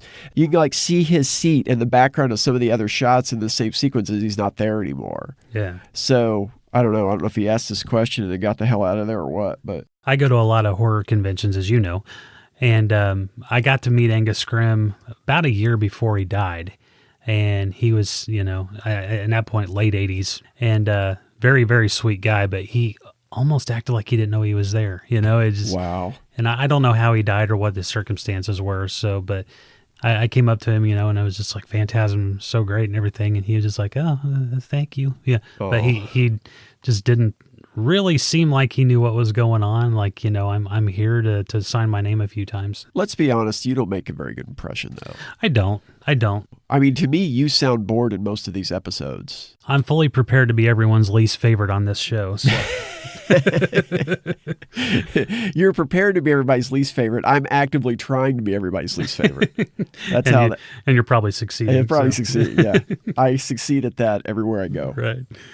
After a comedic opening credits montage showing all kinds of mall hijinks, shoplifters, a tray of drinks being spilled in the food court, bikini models on escalators causing a guy to drop and fall on his packages, that kind of shit. We enter a pizza place where Allison, played by Kelly Maroney of Night of the Comet, and Susie, played by Barbara Crampton of The Reanimator, are slinging pizza and garlic logs for a very stereotypical Italian pizza maker and talking about a party happening later that night. Look, Allison, in about an hour and a half we bail this barbecue and it's good times to the max. You've just got to show. Susie, you've got a one-track mind. I already told you. I don't know anybody. Yeah, but you will after tonight. That's what I'm afraid of. Hey, would I set you up with a slime dog or something? No way, babe. It is babe, isn't it? Come on, take it while it's hot. Girls, come on. Yeah, all right. Waitress, more butter. Now, the record shoplifter in this, the guy that puts the big records in his shirt, that's, what's his name? Rodney Eastman from Dream Warriors. He was Joey. I love these old 80s horror movies because you see different characters that have played in multiple horror movies that it's just like the only jobs they could get at the time were just bouncing around from one, low budget horror movie to the next. Yeah. Well, I also like the 80s horror movies because some of the stuff, especially like this stuff that takes place in a mall, the whole thing about the players kind of like hovering around waiting for another player to finish on a arcade machine so then you'd swipe. I mean, that totally happened. Did that myself. Yeah. Yeah. The one thing that did not happen in a mall that I ever saw was bikini-clad women walking around. Exactly. I never saw that. I'm like, okay, why are there beauty contestants that are just walking through the mall with sashes over their shoulders, going up and down the escalator? Just flirting with the men in the mall. What's that all about? Forget it. I would have remembered that. And it did not happen. I'd be following them around. I'd probably still be following them around. Probably. The other thing about this is weird. I'm going to probably point out some weird stuff in this movie just because. That's what you do. Well, okay. Sure. Yes. I mean, it's a little rude, but okay. Like, I'll just go with it. It's a little, it hurts a little. You're the one that said I'm boring a minute ago, so, whatever. Yeah. That's true. I deserve that. You kind of did. I did say that. You did, yeah. Huh. Yeah. We've got it on the audio recording if you want to run it back. I'm kind of like Angus Scrim at this point. Yeah. I did say that. It's probably the recovering retail worker in me, but I saw the carpet on the concourses in this mall and I thought, oh man, I'm not sweeping that. No. I'm not vacuuming that. I can't believe they thought that was a good idea. Yeah. This mall has been in a few movies, right? Like it's been in Fast Times at Ridgemont High. It was in Commando. In fact, I think this movie and Commando might have been shooting right about the same time. Yeah. Commando, of course, they had a budget so they could shoot during the day, but this movie had to shoot at night all the time. I'd have to go back and watch those movies to see if that carpet was really there because my inkling is that if that carpet wasn't really there, that they probably put it there so then later on when they have to do stuff that they can't do in the mall because it's so destructive, they have carpet laying down, and I wonder if it's to kind of connect the two together to make them look like they're in one location. Yeah, could be. Although when we get to that, you'll be able to tell that that carpet is definitely not this carpet because that carpet has like all these wrinkles in it and stuff where they didn't flatten it out correctly. Yeah. And that's at the very end. Right. And who carpets the concourse of a mall anyway? The highest traffic area of the entire place. Yeah. Who does that? People carrying drinks around. Yeah. I mean. Food courts. Yeah. I mean, come on. It's ridiculous. And obviously, the people in the food court don't know how to load up a tray of drinks because they load that lady's tray of drinks up way too big. She's obviously not a professional. So. This has been Mall Aesthetic Talk with Chuck and Ryan. Yeah. Now, back to your regularly scheduled program. Your attention, please. Your attention, please. We have a lost child in lingerie answering to the name of Steve. The one thing about this little scene here that I really love is the pizzeria. I do like the scene between Susie and Allison. I think that's definitely Susie's best work in the whole movie. Yeah. I think that Allison, Kelly Maroney, is the reason to see this movie. Right. She's always great. But the pizzeria is awesome because it is all movie posters down the one wall. And I have listed the movie posters if you would like to hear the list. Oh, please. Okay? All right, this is going to sidetrack us a little bit. Come on, sweetheart. Give it to me. What do you got? Andiamo. Lay it on me. Okay. So if you look at the movie posters in the pizzeria, you'll see that they're either Corman-produced movies or movies by the writer-director of this movie, Jim Wynorski. There's Galaxy of Terror and Forbidden World and The Slumber Party Massacre and Barbarian Queen. Corman produced the first two and was an uncredited producer on the second two. There's Sorceress, which was written by Wynorski and executive produced by Corman. Then there's Saturday the 14th, which was produced by Julie Corman, who produced Chopping Mall. And The Lost Empire, which was Wynorski's directorial debut. And I think there are a few others in there, but I couldn't quite make them out. But the Lost Empire one I think is funny because that's the one we probably see the most of in the movie. Yeah. And so when you see the characters sitting there talking, like right between them, it says something like I think it says like a Jim Wynorski film, like right there, or written and directed by Jim Wynorski or something like that. But I thought it was kind of interesting to see all those posters because I kept going back and forth through the movie, like looking at them and thinking, man, finally all that time roaming around in video stores in the 80s has paid off. Yeah. Like it was actually an education. Slumber Party Massacre harkens back a memory for me. This was when I was in middle school. I was spending the night over at a friend's house, and there were 3 or 4 guys there. And this was one of the movies that they had rented for the evening. This guy's parents rented them for us. And his parents went out. They went bowling or partying or something. They came back, and they were drunk. And this is like 3 a.m. So we're watching it, and it's just gratuitous nudity right and left in that movie. I'm uncomfortable because his parents are in the room watching it with us. And I keep kind of looking back at them, and they were naked too. They were naked, yeah.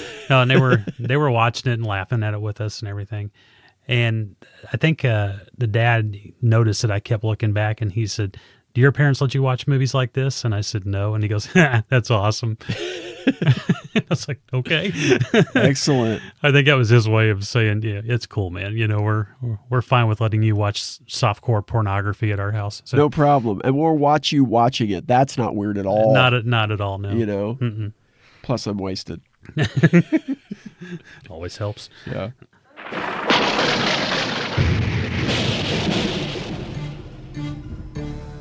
Later that night, lightning strikes an electrical box on top of the mall, not once, not twice, but 3 times. The man running the security station quickly scurries to turn off alarms that have been tripped by the strikes. Once he's got things under control, he looks at a nude centerfold while a cigarette dangles from his lips. The robots come to life. One droid shoves a claw through the centerfold and into the smoker's throat, killing him. The lightning has a Frankenstein's monster effect on the robots, and it looks like they're out for blood. Now, wait a minute. Johnny Five gets struck by lightning, and he turns into this sweet, lovable mascot, of a robot. Yeah. These dudes get struck by lightning, and they turn into killbots or something. They're like robotic predators. It's interesting, though, that you had 2 movies that did this, and I think they both came out in like 1986 or whatever. Yeah. Whenever this came out, I think Short Circuit came out the same year. So it's interesting. I mean, not that anybody was copying anybody. Meanwhile, at a furniture appliance store, 2 bros named Greg Williams and Mike Brennan, played by Nick Siegel and John Terlesky, are ensuring Nerdy Ferdy Meisel, played by Tony O'Dell, that the aforementioned party that is happening in the store will be a calm affair and that no damage will be done. Famous last words. Right. Michael said finds out I let you do this, I'm dead. Oh, don't tell me, Ferdy. You going chicken shit on us again? We already agreed. He trusts me to take care of the store while he's gone. He ain't gonna know diddly unless you tell him. And you ain't gonna tell him, are ya? Hey, look, don't force me to pull rank.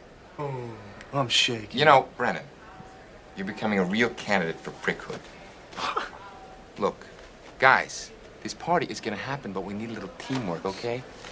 Besides, if the place looks like shit on Monday, it's all our asses. You got the beer? Greg, come on. Dude. The fridge is packed. All right, good. Rick and Lynn are bringing the food. Clean sheets are definitely waiting. And, Susie... Susie has a surprise for you. I don't know, guys. Come on, Ferdy. Forget about your Uncle Sid for a while. This is gonna work, okay? Ferdy, you can't back out on us now. Okay, let's party. All right. But first I gotta find Mrs. Flanagan's fuchsia. Well, you find Mrs. Flanagan's fuchsia. You hold down the fort. I will. I'm gonna go find Leslie. I'm sure you will. Man, I'm telling you, between Williams and Brennan in this scene, this looks like a Bunny and Beaver convention. I mean, they got some teeth, those don't they? teeth, son. Yeah. You know, I Yeah. mean, there's some interesting teeth in this movie, and the hair. I can't honestly. You can't miss the hair in these movies at all. I mean, some of this hair was egregious. See, I can talk about the hair because I had a couple of these hairstyles. Yeah, you did. Throughout those years, and they are some of the biggest regrets of my life. Brendan in the movie, he's got a particularly sweet-looking mullet. You know, It's amazing. It's poofy and somewhat spiky on top, but not with gel. You know, Yeah. He's got that shocked look to him. Pretty solid. Oh man, I thought those dudes were going to munch on some produce though. It had some teeth. And Ferdy sounds like a grandmother's name to me. Right. I don't understand where Ferdy came from. No, I don't even know what it would be short for. Ferdinand, maybe? Maybe. That's the only name with Ferd at the beginning of it I could think of. He did not look like a Ferdinand. No. And I got to get it out of the way too. Just going to say this. Yeah. The dialogue and the acting are not good in this film. I'm just going to get that out of the way. I just have to say that really fast. Don't watch. In a movie called Chopping Mall? Are you serious? I mean, Can I it know. be true? It's got bad acting in it? No one was as shocked as I was. Shit, alert the Academy, you know. I know. I really thought that its Golden Globe nominations were unjustified. But I honestly though, I expected it to be a little better than it was. I do think Well, though, you expect a lot. well, it's hope. It's maybe not even expectation is not the word. It's hope. I have a lot of hope in me. Well, like 30% hope and like 70% bullshit. Right. The thing that kind of like saves it for me from being just another bad movie is that I think that Warnarski, I think he gets it. Yeah. And he realizes that it's a drive-in movie and he's just making it because he's getting an opportunity to make a movie. And with Corman, I mean, you're not looking at big Oscar bait movies anyway. You're right. I mean, we'll talk about Cockfighter, which Corman produced and was miserable about the fact that he produced it later on because he lost a bunch of dimes on it. But that could have been an Oscar movie for Warren Oates probably if it had been released anywhere besides the Southern Fried Circuit. Out in the parking lot, Linda and Walden Rick Stanton, played by Carrie Emerson and Russell Todd, are having truck trouble. Rick isn't much of a mechanic, but Linda is. She gives a couple turns of the wrench and nurses the truck back to life while Rick nurses his bruised ego. He doesn't want to go to the mall party, but Linda throws her bra at him and he changes his mind. It's just that easy. Damn right. Meanwhile, Brendan visits his girlfriend Leslie at her store. They kiss and talk and share their excitement over the party. Leslie's dad, Mr. Todd, owns the store and doesn't approve of Brendan or his very square jaw. Be careful, Brendan. That man's a ninja. As the mall is closing, Allison and Susie prep for the party with makeup and Aquanet. How many layers is Susie putting on in this scene? Like, did you see? That's a good question. You see what she put on? Because she had the lacy top on. And when we see her, she's putting on this lace bodysuit thing. And then she puts on a pair of jeans on top of that. And I'm just like, you can wear whatever you want. That looks uncomfortable, son. I like this part of the scene where Allison's on the phone with her dad. And even though she says that he told her to go out and have fun, she's still a little nervous about the whole deal. Yeah. I like that because it sets up both like her and Ferdy being, straight-laced and socially awkward. And then they fall in love while fighting, 3 Roombas. Yeah. But I also like it because she seems to be one of these rule followers. And it also kind of says something to me about the discipline that her dad kind of instills in her. And it'll come up later on then when she does something that the others can't do. And then she explains why. Right. Also, when they are walking to the furniture store for the party, at one point they are clearly outside and it is clearly dusk. Yeah. Did you notice that? Yeah. Because we'd already had the establishing shots of like cars and stuff outside. and the lightning and everything. But then they show them and they're clearly outside. Yeah, Linda and Rick are trying to repair their truck in the dark. Yeah, exactly. I forgot about that. Yeah. I think for this movie, it was supposed to be shot at, I forget, it's like the Beverly Shopping Center or something like that. Yeah. But they couldn't afford to shoot there, so they ended up shooting it at the Galleria. But I think the exteriors were from the Beverly. But still, that doesn't explain this weird... Right. They didn't even try to go day for night. He's just like, yeah, it's just dusk again. Yeah. That's cool. In the security office, the night shift technician has a seat at his desk with the robots behind him. One robot shoots a claw into the back of his neck and snaps it. The party has begun, and Susie introduces Allison to Ferdy, and by God, we got sparks.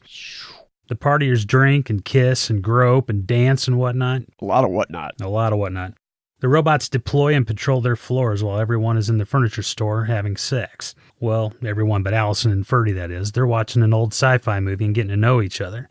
Ferdy offers to take her home, but she wants to stay and swap spit. Yeah, that movie they're watching is a Corman movie. Attack of the Crab Monsters. Like, this is just a shameless self-promotion. As if there's any other kind with him. You know? Yeah, I know. Yeah. It's actually what makes him kind of an endearing old guy. It really is, yeah. Walter, the janitor, played by the great Dick Miller, cleans up a nasty spill in the food court. As he's mopping up brown liquid, one of the robots bumps his mop bucket and spills the murky fluid all over the floor and his shoes. You clumsy son of a bitch! Look what you did. I ought to turn you into scrap metal for this. May I see your identification badge, please? Identification badge? Do not make any sudden moves. Sudden move? I'll give you a sudden move upside your head. The robot shoots out taser wires and they fall to the floor. What is this, you worthless pile of junk, huh? Hey, look. I'm like you, you know? I work here. See? Huh? See that? Oh, shit. I knew you bastards were gonna be trouble when I first brought you in here. The bot turns up the juice and electrocutes Walter in his own puddle of slop. Thank you. Have a nice day. And Dick Miller draws a paycheck. Damn right, for playing the same character twice in a Corman movie.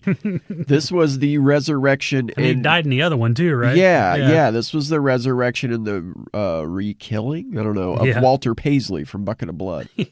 So the Eating Raoul thing, that was a Paul Bartel, that was his movie. I don't think it had anything to do with Corman or anything. It's kind of a weird pull to have that in here. Yeah. The Dick Miller thing I can understand, even though it's kind of a weird pull because he killed himself at the end of Bucket of Blood. I mean, if you haven't seen Bucket of Blood by now, you're not going to, so.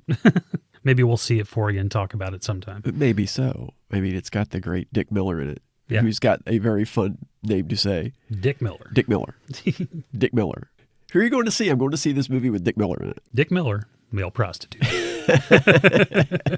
Fred Garvin.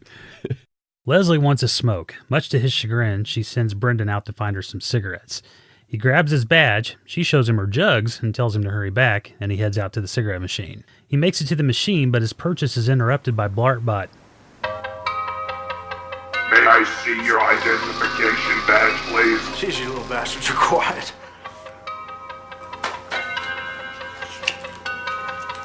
Here. Klaatu, Barada, Niktu, okay?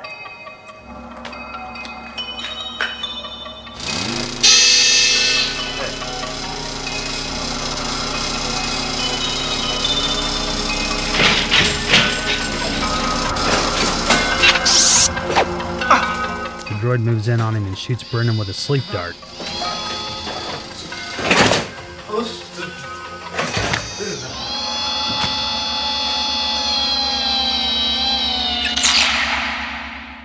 After he passes out, the robot rips his throat out with its claw. Wow. I mean, that's a long way to go. Yeah. It's funny when he shows the badge and says Klaatu Barada Niktu. That's from Day of the Earth Stood Still. I thought that was hilarious. Although in that movie, it actually shuts down the tall robot. Yeah. In this movie, it just pisses the robot off. The robot's like, yeah, okay. Yeah, that's great. Whatever. Yeah. I think you're having a stroke. Here, let me shoot you with a sleep dart. You realize I was hit by lightning, right? I don't play by those rules. Yeah, I don't. I don't know what you're talking about. Yeah. That was my cousin. He's from out of town. Right. Leslie gets anxious and heads out into the mall in her underwear. Of course she does. Yeah. I think it's hilarious that these couples are all having sex in the same room with each other where they can see each other. My modesty wouldn't allow that. Well, it's funny too because the store is weird. Right. It has beds set up, and then it's got a couple couches back there, and then refrigerators across the back wall, Right. and appliances and stuff. It's a really strange little store for a mall. Yeah. As we'll see, though, this isn't even the beginning of being the strangest or even most dangerous store in this mall. Exactly. But it's housing an orgy. So it's like if you went into Bed Bath & Beyond, but people were having sex on all the beds at the back of the store. You're kind of approaching the same ballpark as you got going on here. Not to bury the lead, but this mall is a survivalist wet dream. I don't think I can't imagine this actually exists the way No. that there's no way. And if it did, and this is a fact, please talk to us on social media about that, because I'd love to know. Talk to him on social media about it. I'm staying away from that mall. I don't care what kind of arcade it's got. So she heads out to the mall in her underwear, and she promptly gets chased by a robot, screaming in terror. It fires a laser at her and pops her head like a balloon. Her friends watch and scream in horror from the furniture store as blood splatters the windows. The robots descend on the furniture store to detain the intruders. I love that they use that shot of her exploded head in the end credits, because they show all the people in the end credits, but they show her head explode. It's really funny. I missed something here, though, I think. Okay, so these tubs, right? These killer tubs, were they equipped with frickin' lasers from the beginning? Or did they supposedly evolve into this bizarro Johnny Five laser killer thing after they got hit with the lightning? That's a good question, and it's never brought up during the presentation. The only powers he makes it sound like they have is the ability to shoot the taser wires and the sleep darts. Oh, okay. Because I thought I missed something in that presentation. If that's the case, right? Like, because I was thinking if these things came standard with lasers, who thought that was a good idea? Right, right. Obviously, legal counsel and actuaries were not consulted in the creation of these robots. These security robots are supposed to secure them all, not burn it down. Yeah, exactly. Or accidentally shoot and kill. Yeah. I wish that had been explained. This movie would have won an Academy Award if it had been explained. I think if you had... That was the biggest problem with this movie, was the laser beams that the robots shoot out of their face. If you had just chewed a little gum and plugged up that plot hole, just that little tiny thing, just a little piece of Hubba Bubba. That's right. Stuck it right in there. Big league chew. It would have been perfect. The robots blow out the glass doors and enter the store, firing their cartoonish lasers. Aside from the bullseye on Leslie's face, the robots are terrible shots. They destroy everything Uncle Sid worked so hard for, blowing up TVs and blasting the stuffing out of the furniture. The kids run screaming and lock themselves in the back room, barricading the door with what are clearly mostly empty boxes. As they brainstorm on how to escape the mall, the robots trigger the security doors and they are officially trapped in the mall until 6 a.m. They find an air duct and they begin hoisting the ladies up into it. The robots blast down the back room door and the guys retreat. All three ladies are in the air duct. Susie gets a case of the claustrophobia and Allison has to talk her down. The guys find their way back into the mall and bash out the window of Peck and Paw's Sporting Goods to steal some weapons. I love it. They grab shotguns, rifles, shells, and a propane tank. Let's go send those fuckers a Rambo-gram. I love that nod to Sam Peckinpah. I do too. That was great. And only a sporting goods store named after him would have that kind of firepower displayed right near the door in a mall with the ammo right there next to it. Like no locks, no cases, just M16s, shotguns, .357 Magnums, loose boxes of bullets. The way this movie plays out, I'm surprised that there weren't bazookas in there. You know what I mean? I know. And full propane tanks in a store, in a mall. Has that ever been done? In a two-level shopping mall. In a two-level shopping mall. Three. Yeah. Nowadays, this would never happen. Oh, God, no. Never happen.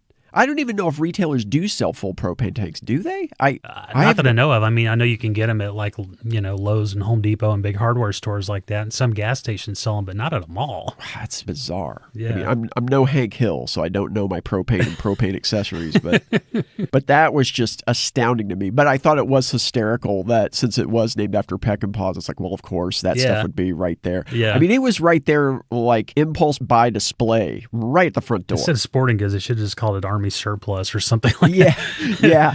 Peckinpah's House of Weapons. Yeah. I did like the line in the scene too when Ferdy picks up the Magnum and he's like pointing it, and one of the other guys says, "Hey, do you know how to use that?" He's like, "Yeah, saw Dirty Harry 24 times." I like that because it did show that Wynorski knew what kind of movie he was making. Oh, yeah. And kind of knew that that's something that people probably watching the movie were kind of thinking themselves in a way, you know what I mean? And we'll find out later on that you can watch Harry Callahan using that Magnum as many times as you want, and it will not make you proficient in using that weapon. So if you're aiming at something, be prepared to shoot at something 3 yards away from it. Yeah. Or, I mean, at least try to shoot in the direction of it. Like Ferdy kind of even has a problem with that in some of these scenes. I think those guns are infamous for bucking because they're so powerful too. It's like if you don't know, what kind of arm strength to use with it and everything, then you're going to shoot and it's going to just fire wildly. So, well, I've seen not that I'm a professional with guns, I just hear things. I've seen Dirty Harry 42 times, and I know that gun can blow your head clean off. Rick fires some shots in the air and the robots come running. One bot rounds the corner and they unload on it. The bot fires back with its lasers. Ferdy rolls the propane tank in front of the bot, and Rick shoots the tank, blasting and toppling the bot. I have questions. Please. They fire the traction shots, right? Yeah. Rick fires them in the air. And then the bots come around the corner, and they just stand there. They just stand there shooting at this dude. And they're like, oh, yeah, we got a propane tank thing we got to do. Hey, Ferdy, could you get that shit going? Right. I mean, they have plans in this movie, but the way they carry those plans out sometimes are just perplexing to me. Yeah. The shots that they fired when they get spooked at the end are a nice touch, though. Like that, when they think that robot's dead or whatever. Right. The women are still crawling through the air duct, but Susie wants to find the guys and fight. She kicks out the vent and the ladies drop into an auto parts store. A robot patrols in front of a Florsheim shoe store. Damn right. I love Florsheim shoes. And then ducks into an empty doorway and shuts off its lights. The guys grabbed a couple more propane tanks and pry open the elevator door. The ladies make Molotov cocktails out of gas cans. Allison shoves a road flare down her blouse. Okay, all right. Dude. Before we get into this, because we got a lot to talk about here, Florsheim shoes brings back so many childhood memories to me. And I don't know why. It's not like I ever shopped there, but it was just the way that store was lit at the old mall that we always went to. It was a big store there, too. It was big, and it was, brown and yellow. Yeah. It reminded me, okay, people are always like, this is going to date me. I don't give a shit. Yeah, we're old. There used to be this television show on. It was like a game show called The Liars Club. I don't know if you ever saw that or not. I don't think I did. But it looked like it took place in some sort of like a restaurant. There was a lot of wood on the set, and there was stained glass behind the contestants and everything. Every time I saw Florsheim shoes, for some reason, I always thought of the Liars Club because I thought they must film the Liars Club in here. Yeah, they must. I was not a smart child. So about those Molotov cocktails. Oh my God. You had to, oh man, I almost wanted to forget about that. This has to be the most dangerous mall in the history of malls. Not even auto parts stores have gasoline to sell, I don't think. Full gas cans? Yeah. Have you heard of any hardware store that has ever done that? Ever? No. And that flare that she sticks down her bra is going to travel a long way. Oh, God, for a set piece at the end. Yeah. I don't know the whole physics of flares or whatever, but I'd be interested to know how many times somebody has stuck a flare in their belt or in their waistband or in their blouse and they've fallen and it's gone off, like it's just lit up on its own. Later on, she's going to take a long fall onto a hard object, too. And it's like, how does that not set off the flare and just set her on fire? I have no idea. Yeah. Plus, you don't even notice the flare in her blouse for the whole movie. Right. It just you think there'd be an indentation of some sort there or a bulge of some sort, I should say. The way that she kind of is like, oh, yeah, I have this flare in my blouse. It's like, what the hell, man? I just remembered. There's a foot-long stick that's, laying on top of my abdomen, stuck in my bra. Right. And it feels different than the stick I normally have there. Like usually it's just this half of a broom handle that I just carry around for protection, but this is different. This feels like something that I could light up and maybe use to kill this robot with. Unbelievable. Back at the elevator, the guys have opened the ceiling hatch and stationed the tanks on top of the lift. Meanwhile, just when we thought one bot was dead, it flips itself over and comes back online. The ladies leave the store with their gas cans. The hiding bot lights up and comes after the ladies. Susie screams like she's caught in a bear trap. They throw some cocktails at the bot, but it's all for naught. Hey, that rhymed, didn't it? It did. I'll be damned.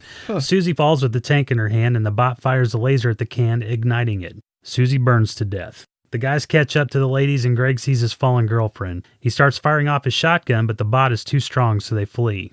Rick sends the others on as he runs into the glass elevator and closes the door. He climbs up through the ceiling hatch and onto the elevator roof. The droid shoots open the door and rolls into the elevator, and the door closes behind him. The others are on the third floor watching this unfold. Rick jumps off the top of the elevator, which is a big dramatic dive, onto the third level, and the others take turns shooting at the tanks, missing every time. But then Allison takes Ferdy's Magnum and hits the tank with a single shot.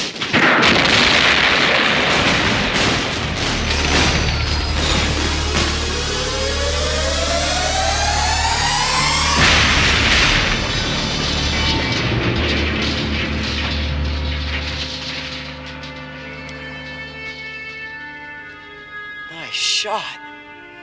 Dad's a Marine. The tanks blow and sever the elevator cable, sending the elevator and the robot plummeting to the concrete. The sparks in that explosion are hilarious. They are. Those are classic Corman sparks. Yeah, it's as if someone blew up a fireworks factory. Yeah. Like a very tiny fireworks factory. Yeah. You know how... Maybe a shop. Yeah, or like when they used to give you, when you go to the fireworks store and you would get those packages, and some of them would have like the tanks in them that you could light the tank, like the little fuse up, and they'd shoot out the... Pew, pew, pew. Yeah, it's like those kind of sparks. Right. It's kind of like if somebody gave you a little model of a fireworks shop that was the size proportionally to that tank, and you blew that up in your driveway. That's kind of what these sparks look like. You expect something to blow out and go ring. Yeah, exactly. Although when Susie dies, like when she burns to death, like that person was on fire. Like that stunt person was on fire. That was pretty scary. Yeah, the sparks in this are hilarious. And I understand why they did it, because this is one of those things where you kind of see it from the third level or second level, third level, whatever. And so you just see the smoke and a few sparks come up, but you hear the sound of the elevator crashing down with the robot in it and stuff. But exploding propane tank is going to do a little more damage than that too. But what are you going to do? You can't blow up a mall. Yeah, I mean, you can, but Corman doesn't spend that kind of money. Well, and like as it is, from what I understand, like Wynorski said that I think it was like the head of security or somebody that was always trying to pin damage in the mall on them.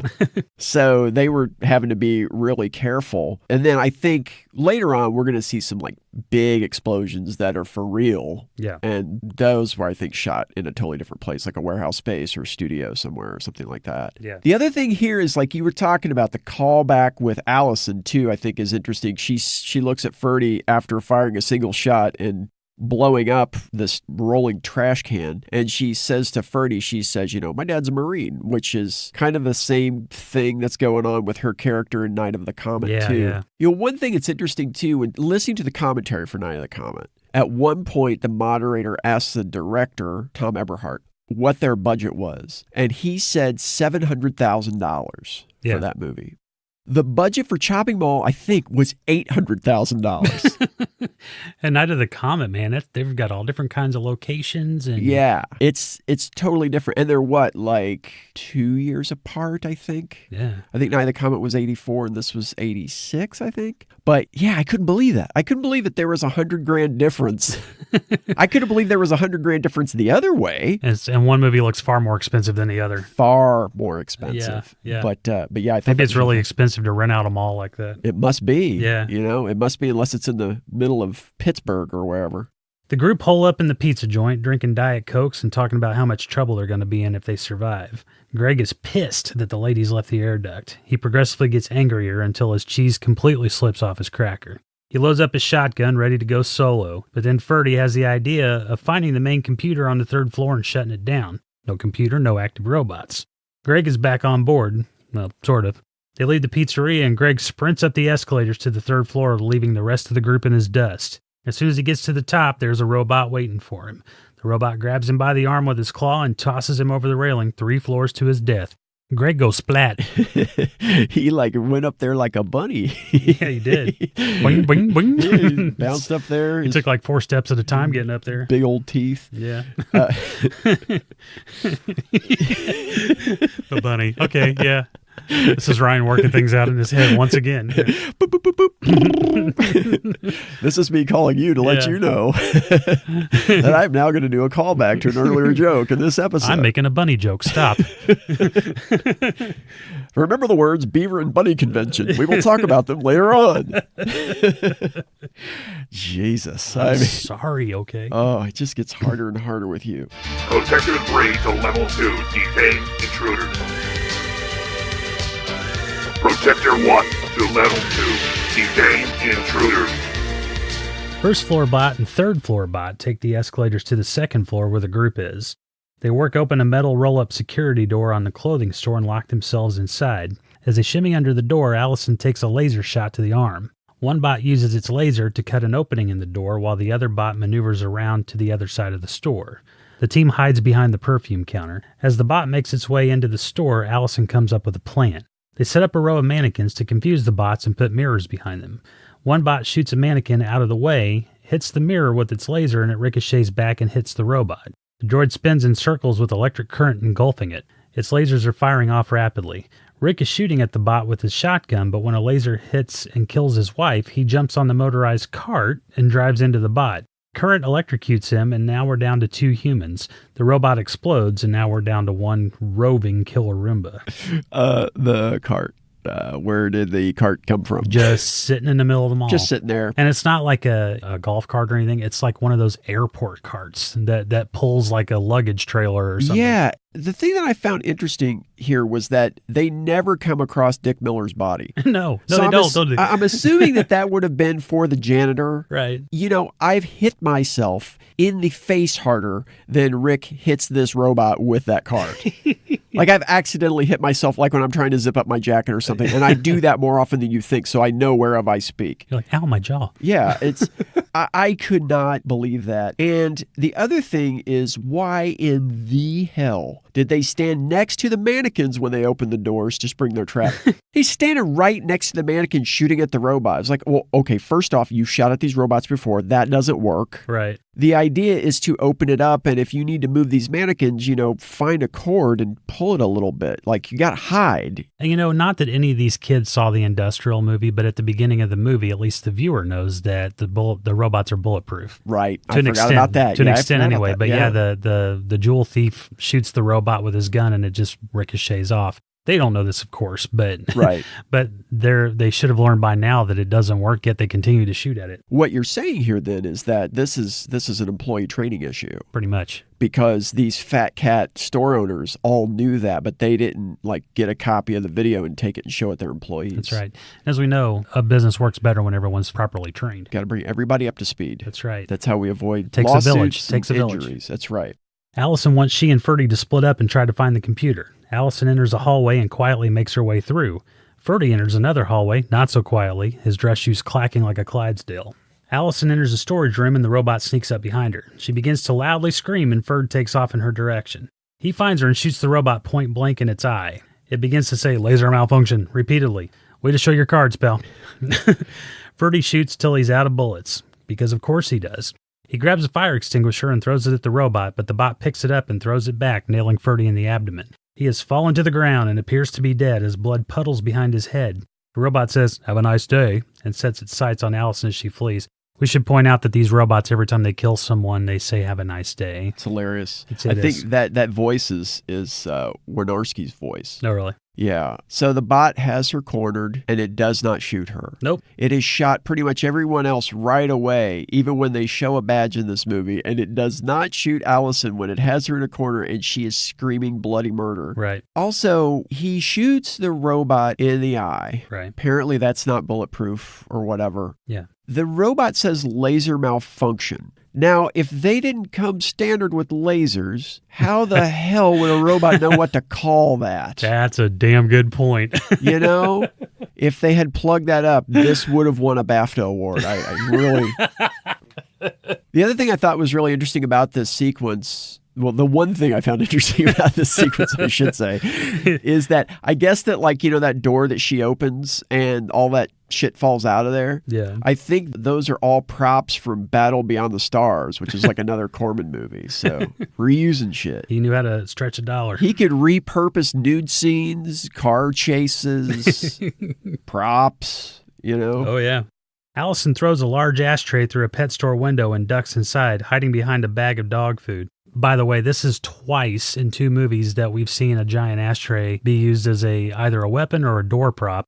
Night of the Comet, that comes into play there too. And I'd pretty much forgotten about large ashtrays that stand on the floor like that. Well, and the score is 1-to-1. Basically, like, it's good for bashing in big windows. It is terrible for using for propping doors open. It's true, yeah. It just rolls right out of the way. It does not work on doors. Nope. Bizarro Johnny 5 knocks over some spiders and snake displays. Tarantulas and serpents begin to crawl on Allison, but she remains silent. As she tries to quietly escape, an animal jumps from above her and shrieks. This alerts the droid and it circles back.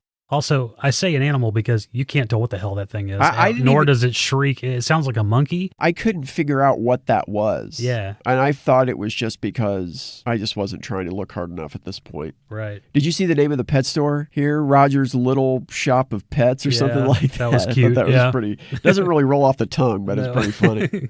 Allison hops the rail and hangs from the balcony. She holds on as long as she can, but finally falls on top of a large kiosk. She gets up and stumbles down the aisle. She realizes that she has a flare at this point. Because it hasn't gone off. It hasn't gone off, especially when she fell, a story on top of a tinted kiosk, like all kinds of like sporting goods and shit below it. Allison bashes out the window of a paint store and starts pouring out paint and paint thinner on the floor. The bot enters and starts spinning out of control on the paint.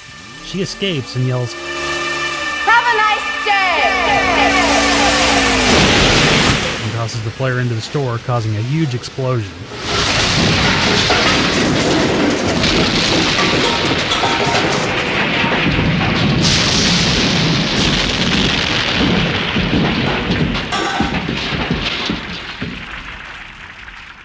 Okay, so the windows in this mall are weak. Someone got a deal on sugar glass. Yeah, well, this last window, I mean, bashing it is that's a kind word. Like, she basically pulls her sweater up over her head like she's losing a hockey fight and then walks through the window. Yeah. I mean... Yeah, she like sticks her elbows out, right? Yeah, she does. She just like puts her sweater up over her face and sticks her elbows out and just walks through the window. No concussion, not even multiple tries. One try, she walks through. No broken glass, cutting her face. Nothing. Nothing. Yeah. Nothing. And the flare. It survived a lot of shit to hit its mark at the end of this picture. It didn't get smashed. It didn't accidentally go off. I would really like some input to see if that could happen when she falls 2 stories onto a kiosk. Yeah. I don't have any idea. Props to the Flare Company. I guess. They make a good, solid product. They probably should have advertised their name a bit more, but... A busted up Allison limps down the aisle, hoping to eventually exit that goddamn mall. She hears a familiar voice. It's Ferdy, blotting his head with a full roll of toilet paper. They embrace as the movie comes to an end. Oh, my God. Where'd you get that toilet paper from? I have more questions, yes. I mean, could you lose as much blood as his head had under it when he was laying on the floor and still survive? Right. His head must be filled with blood. His brain's like a third of the size of a normal human. And where does he get the toilet paper? Yeah. He hears all this shit going down. He hears her screaming, "Have a nice day," and an explosion in the mall. But he's kind of like, oh, I got to hit Hook's Drugs and get some Charmin, or I got to go to the supply closet or the restroom or something. Like, come on, dude. Right. I understand he's got to stop the blood flow, but he is wearing a shirt. Yeah. A little realism in my mall robot killer stories is always appreciated. Yeah, no kidding. Well... I think it's a stupid movie. It's dumb. It's illogical, but it's the kind of dumb that I like. Yeah. It's just fun. It was 70 minutes of just nonsensical, silly crap, and I enjoyed it a lot. I love a good dumb movie, and that one hit the spot. Yeah, I liked it for what it was, and I think that the filmmakers knew what it was, so it's not like somebody's coming back and saying, hey, we made the Citizen Kane of mall horror films. Right. So I'm fine with it. Yeah. I mean, I'm glad it was 77 minutes, because it was a long 77 minutes. I heard that an original cut of it was like 90 or 95 minutes. I don't even know what I would do with that. I don't think I could watch that. But I thought it was good. Kelly Maroney was great in it. Besides the little Easter eggs and stuff throughout the movie, she was the real bright spot for me. The idea of fighting this battle in a mall, I think, is interesting. But I felt like Romero did a lot more with the mall in Dawn of the Dead than Wynorski did with the mall here. And I think that he was making some comments on consumer culture and stuff like that, but I don't think that was really his intention, was to do that message. So it's probably unfair to make that comparison. Yeah. But I felt like Romero probably used the mall itself in a bit of an more interesting way. Yeah, I think so too. They did here. Yeah. Sometimes with this mall, I just kind of couldn't tell where things were. They would go into a store and I'm just like, oh, we haven't passed Peck and Paws Sporting Goods before. Yeah. Or we haven't passed the pet store before. To me, one of the impressive scenes in this movie, though, is when she is lying there under that shelf and the snakes and the tarantulas crawl up on her and stuff. Yeah. And she doesn't make any noise. Son, I don't care how much you're not paying me. I'm screaming like a 4-year-old girl. Yeah. Yeah. Mhm. Yeah. Well, let's move on to remake or Rembrandt. If you don't mind, I'll go first. Sure. I don't think this should be remade. Not that it's great or perfect or anything the way that it is, but I just think that a remake of this would just be a big CGI, digital blood, a run-of-the-mill, 2 weeks at the movie theater and on video 2 weeks later sort of deal. Right. Nah. I'm with you. Like, I wouldn't call this a Rembrandt from a quality perspective. Right. But I would say that because I don't want to spend the brain power trying to figure out what a remake would look like. Yeah. And I think there actually was a remake in the works of this, or at least something by the same title for a while, but I don't know if that's still going or where that's at. And I don't even know what it would look like at this point. Right. Because nobody's going to believe that a mall would take the kind of legal exposure, honestly, that it would take to have these robots roaming its concourses. And what would the robots look like too? Terminators? Exactly. I mean, they're obviously not going to look like Roombas or whatever. Yeah. I keep going back to Roombas, but just they're like triangular robots pretty much on tank track wheels, that sort of thing. Yeah. But nowadays they'd have to be able to run full sprint and, just not interesting. Yeah. It'll be interesting to see if maybe something like, I guess Black Mirror kind of has some things that deal with robots, but then again, like, that show is more futuristic and Twilight Zone-ish, so it's easier, I think, to get away with it on something like Black Mirror. So definitely, this is a quote-unquote Rembrandt. Yeah. I did have an idea, should it be remade, though, a potential cameo opportunity, playing the Walter Paisley part. I know where this is going. You think so? It better be going where I think it's going. I was thinking Kurt Russell. That's exactly where I wanted to go. Yes. Yeah. Yes. Yeah. And we could just call him Snake. That would be the thing. The janitor with the eye patch. Yeah, janitor with the eye patch, just called Snake. Everybody's going to know. That's perfect. He'll wink the eye without the patch on it when he looks at the camera. He turns around, sees a robot, asks for his ID badge. His response, yeah, call me Snake. Call me Snake. His badge could say Snake on it, too. I love it.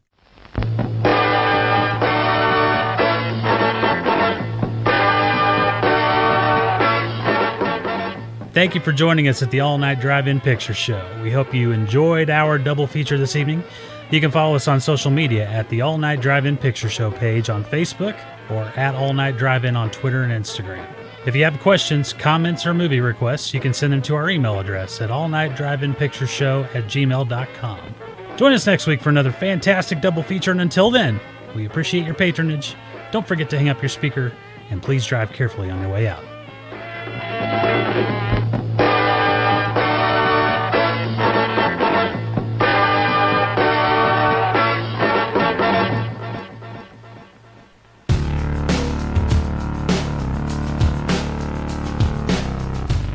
The All Night Drive-In Picture Show is edited and produced by Markham Harvey. Our theme song is composed and performed by Lee Rosevere and edited by The Night Watch. Our head ticket taker is Stubbs Jorgensen. Our snack bar manager is Lucy Slewfoot. Our sign master is Jason Baldwin. Our drive-in manager is the one and only George Jaike. I'm your announcer, Lane Hewitt. This has been a Clown Business Coalition production. Good night, everyone.